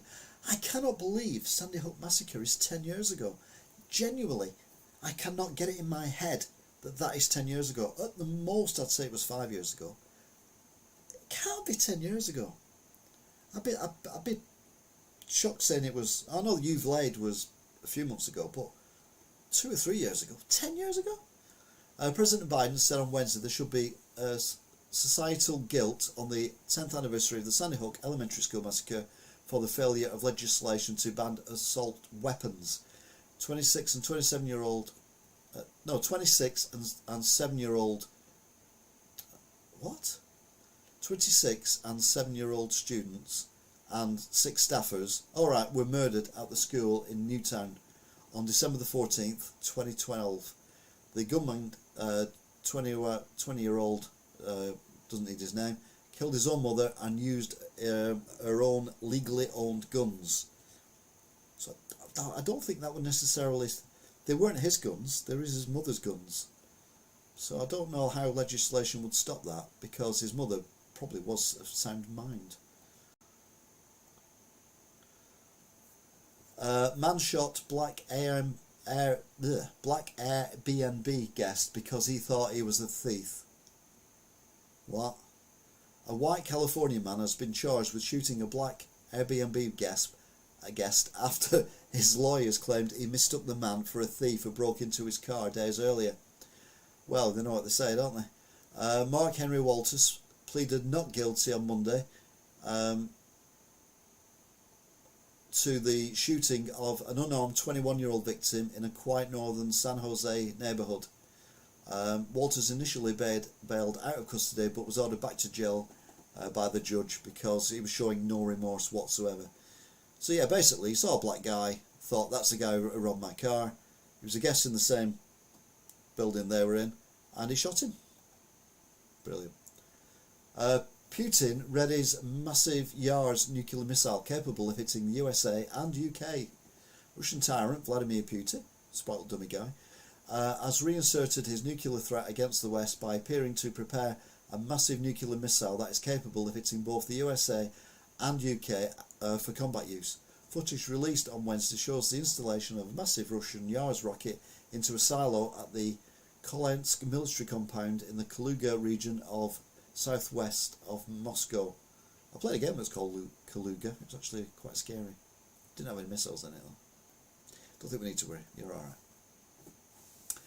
Oregon Governor Kate Brown commutes state's 17 death sentences. So there were 17 death sentences. She's commuted all of them. She's outgoing, and she signed an order on Tuesday to commute the death sentences to all the inmates on death row, which means they will now be life with no chance of parole, but no executions. And don't think that's necessarily a bad thing, I'll be honest. What could possibly get worse for Elon Musk? Oh yeah, Twitter are not paying the rent on their San Francisco headquarters, selling office equipment as Musk cuts costs. What is this guy on?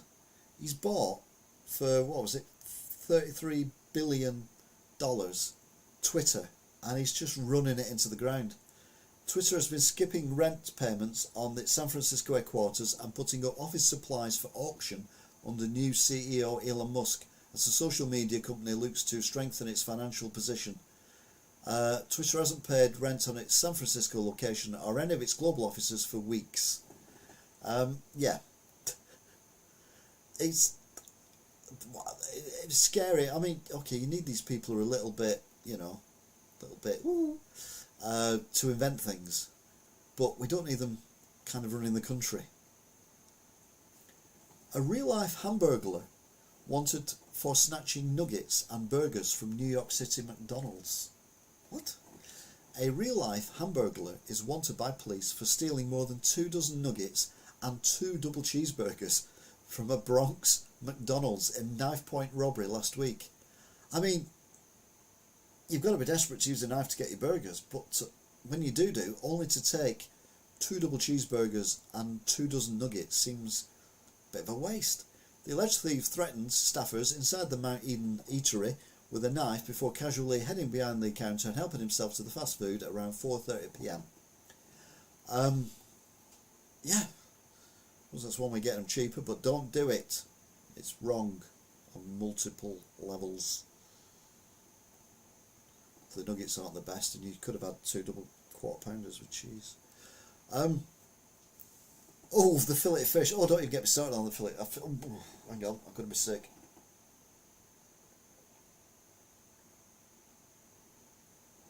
Ugh. Yeah, I've got a horrible taste of fillet fish. No.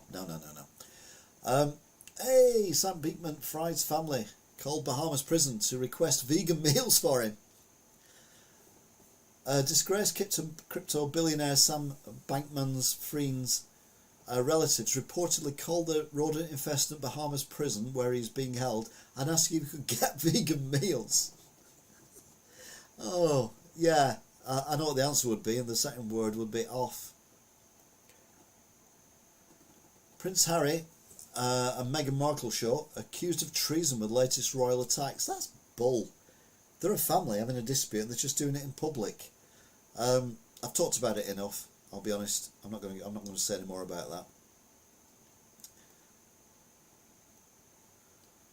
Customer shot a KFC worker after being told St. Louis' restaurant was out of corn. A customer shot and critically injured a worker at KFC in St. Louis over an attack of corn, or over a lack of corn, sorry. The man was placing an order in the eatery's drive-thru on Monday evening when employees informed him the restaurant was out of corn. The man grew enraged and threatened the employees over the drive-thru speaker box.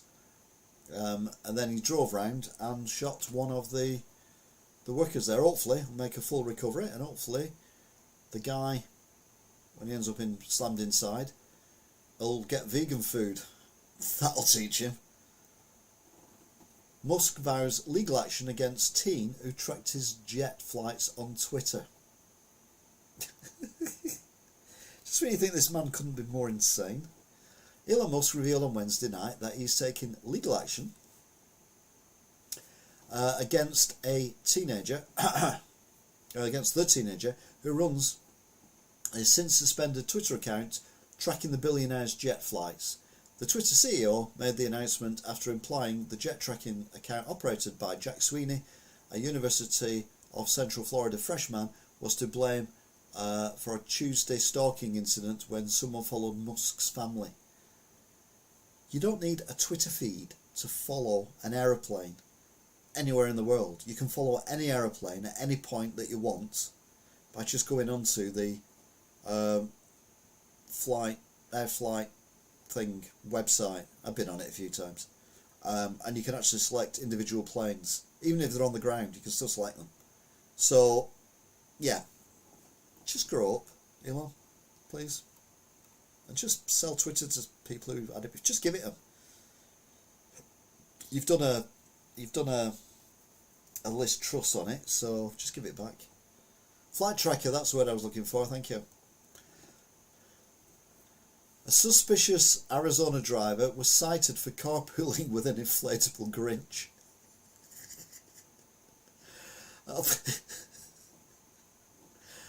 Genius. If you don't know what carpooling is, it's where you're allowed to drive in the equivalent of a bus lane in America, as long as you've got someone in your seat next to you, so you're not driving on your own. So that means instead of using two cars, you're only using one car. And the idea is you pick up someone who you work with from the house, and then you're both driving together in one car. And cameras check that when you're in that lane, there are two people in the car. Well, this camera checked, and there was it looks like a small child, I'll be honest, with that little hand and a little arm, and an octopus thing, which I recognise because my grandkids have got them, and an inflatable Grinch. So technically, sharing the car with three people. But apparently that doesn't count. There are people who've put mannequins in there before now, and various other things to look like people. But it's Christmas, isn't it? Why not? A Florida pastor. You know how much I trust religious people in America. No. A Florida pastor and his son have been arrested for allegedly using church's COVID loan for a $3.7 million mansion. Well, that seems fair. He's a pastor after all. A Florida pastor and his son were arrested for allegedly fraudulently obtaining $8.4 million in COVID relief funds, much of which went towards the purchase of a luxury mansion on Disney World property. Evan Edwards and his son Josh, the respective president and vice president of the so-called Aslan International Ministry, were taken into federal custody from their posh home on Wednesday, and throw the book at them and everything else. You know, we have problems here with money that's gone awry for COVID and all that kind of thing, but for a pastor and his son, you know, you're meant to be men of God, I mean, they're obviously not, because God doesn't exist.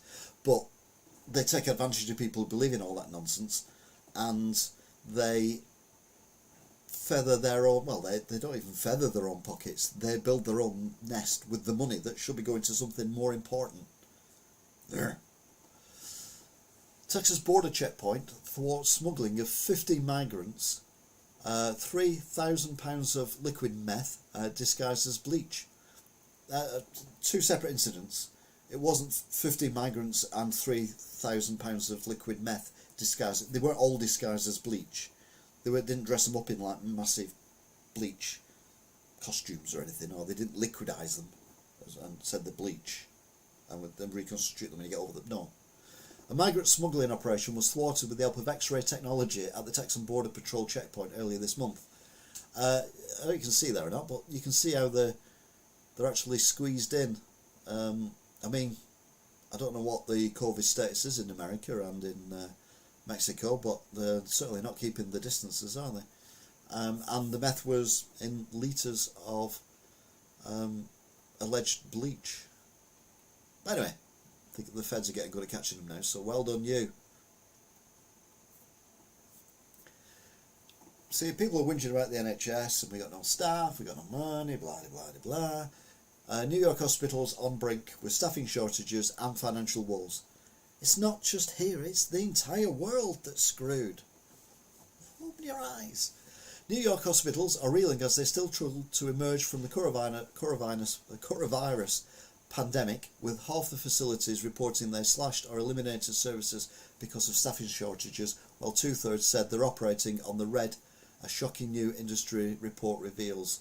100% of hospitals report nursing shortages they cannot fill. Over 75% said the other key workers' positions also cannot be filled. They are struggling. It's not just here, it's everywhere. Yet people seem to think it's just in the UK. It doesn't matter what government's in, but where they are, everyone is struggling. Talking of which, Peru's new government declares a police state amid protests. Peru's new government declared a national emergency as it struggled to calm violent protest over President Pedro Calixto's ouster, suspending the rights of personal security and freedom across the Andean nation for 30 days. Acts of vandalism, violence and highway blockades, as thousands of Peruvians are on the streets, require a forceful and authoritative response from the government. The government that's just basically took over from the government that was already there. I'm not saying the government that was already there was doing a good job, I have no idea. But there's ways of doing things and there's ways of not doing things. And they seem to have chose the way of not doing things. Elon Musk abruptly ditches... Whoa, what's going on there? Oh, that's what's going on there. There we go. Let's just move that up there. Elon Musk abruptly ditches Twitter voice chat when questioned by banned reporters. So he's banned some reporters who've criticised his handling of the Twitter takeover. Who've published things about him, made vlogs about him, mentioned him on YouTube channels and things like that. Elon Musk, you're a tosser, just saying. He then had an open conversation with people on Twitter to prove that he's doing things right and everything. And the people who he's banned were still able to access it and interact with him. So he then basically cancelled the whole thing and walked off stage. I told you. He's Liz Truss. That's what we haven't seen her since she got ousted. She's dressing up as a man now and living in America and having a right old time of it by the looks of things. A huge aquarium bursts in Berlin. Now, I've also seen on the news today how big the aquarium was, and it was massive. And it had a lift going up inside it as well, which I think is quite smart. It was a number of floors high. It had a huge aquarium in the centre of Berlin, burst on Friday, causing a wave of devastation in and around the Sea Life tourist attraction. German police said on Friday. Glass and other debris were swept out of the buildings, which also contained a hotel and cafes as 1 million litres of water poured out of the 82-foot high aquarium shortly before 6 a.m. Thankfully, it wasn't a very busy time. Berlin's fire rescue service said 2 people were lightly injured and rescue dogs were being prepared to search the building for anyone who might be trapped under the debris. And a few thousand fish died as well. The good news is that the bit down the street, the sushi restaurant, has got some new specials on today, so it's not all bad news. Elon Truss or Liz Musk. Oh God, that's just, oh God. No. For hom and for fun. Senate passes stopgap funding bill to prevent government shutdown. Hurrah! So the Senate finally agreed to pay its workers while there's a cost of living crisis going on. Oh, thank God for that. Meanwhile, Elon Truss. This is what I was on about. Twitter appeared to suspend the accounts of at least half a dozen journalists late on Thursday, including some who had been critical of Elon Musk and his $44 billion takeover of the social media platform. A number of accounts suspended belonged to the journalist who recently covered the dispute between Musk and Twitter. So yeah, that was the going backwards here, aren't we? Never mind, doesn't matter. It makes no sense no matter which way you go. Have you ever been on them things where you're in a cage, you're kind of strapped in, and you've got someone next to you, and you're in a ball, and there's 2 elastic bands on you, and they go twang, and people kind of go pass out, or people just laugh, or they throw up and it goes in the face, or it throw up and it goes into the mate's face, or whatever. Well, I can't imagine anything worse than this one, where I haven't got an image of it actually, but one of the cables snapped when it was flying up, so it was left dangling at a really weird, awkward angle, and with 2 people inside it, and it was in UK as well, in London, leaving 2 screaming teenage boys suspended in the air. The horrific ordeal unfolded at the Winter Wonderland attraction in Hyde Park on Wednesday night, where one of the bungee-style cords supporting the rise steel cage appeared to disconnect. Don't think the lads were too badly hurt, but I can imagine there'd be a change of underwear required, not only for them but for the families as well, I would have thought.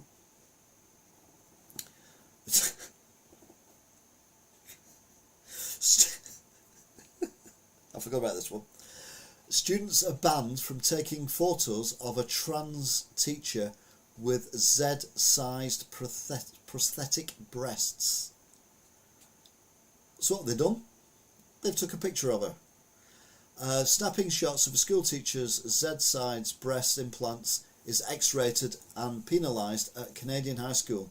Students at Halton School District have been threatened with suspension for taking any photos or videos of Oakville Trafalgar High School teacher Kyla Lumix, who regularly seen at the school with a massive chest and blonde wig. Parents told the Toronto Sun, yet video circulating last week of the teacher walking around.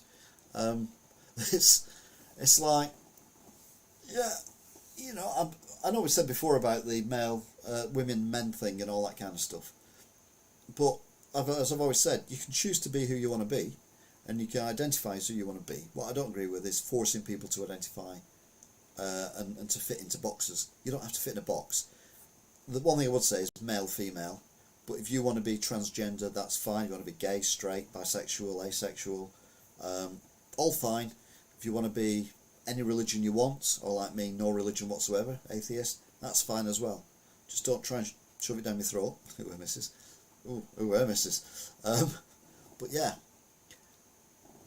it's you can't work in high school and have false bosoms and not expect attention. Now, I'm not sure whether they're implants or whether they're not implants, because I didn't want to read any more than what I've read. But again, that's the personal choice of the individual, which again I have no problem with. But you can't then say you can't do this, you can't do that, because you're obviously I don't know. Let's say there's no right or wrong answer, is there really? I suppose if you think about it. But yeah, That's the cutest thing we're going to have this week. There's no cute animals this week. These lawmakers probing FTX's collapse got donations from Sam Bankman-Fried and cronies.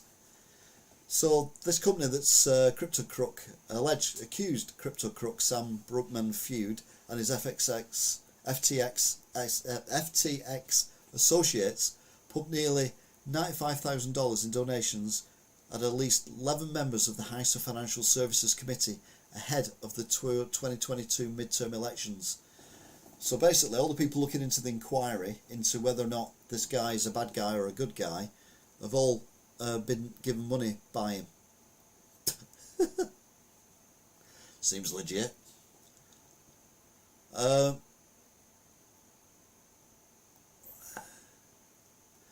Pelosi tells, what the hell? No. There we go. Pelosi tells a CNN reporter, I don't think we should talk about Trump while eating. Donald Trump leaves a bad taste in the House Speaker Nancy Pelosi's mouth. The 82-year-old California Democrat did not hide her disdain for the 76-year-old former president during a lunch interview with CNN. I don't think we should talk about him while we're eating, Pelosi rebuked in the network's Jamie Gangle after the reporter asked, what would it mean if Trump was to return to the White House? She replied, I don't think we should talk about him while we're eating. Fantastic. That shoved down your throat even if the opposite side of the road. Yeah. To be fair, it looks like Nancy Pelosi.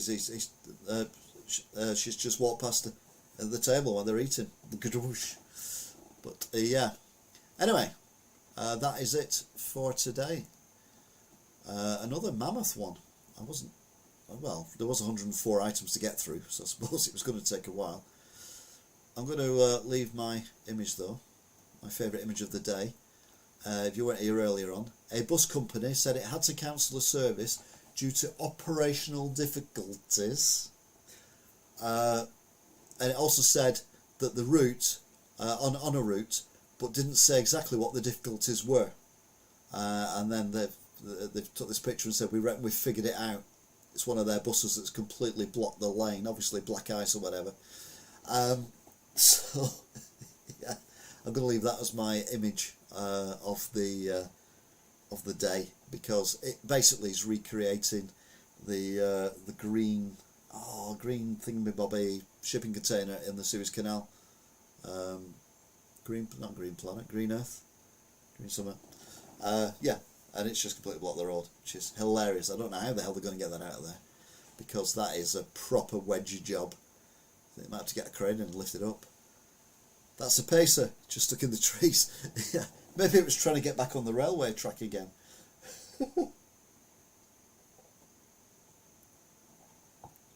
Anyway, that's it.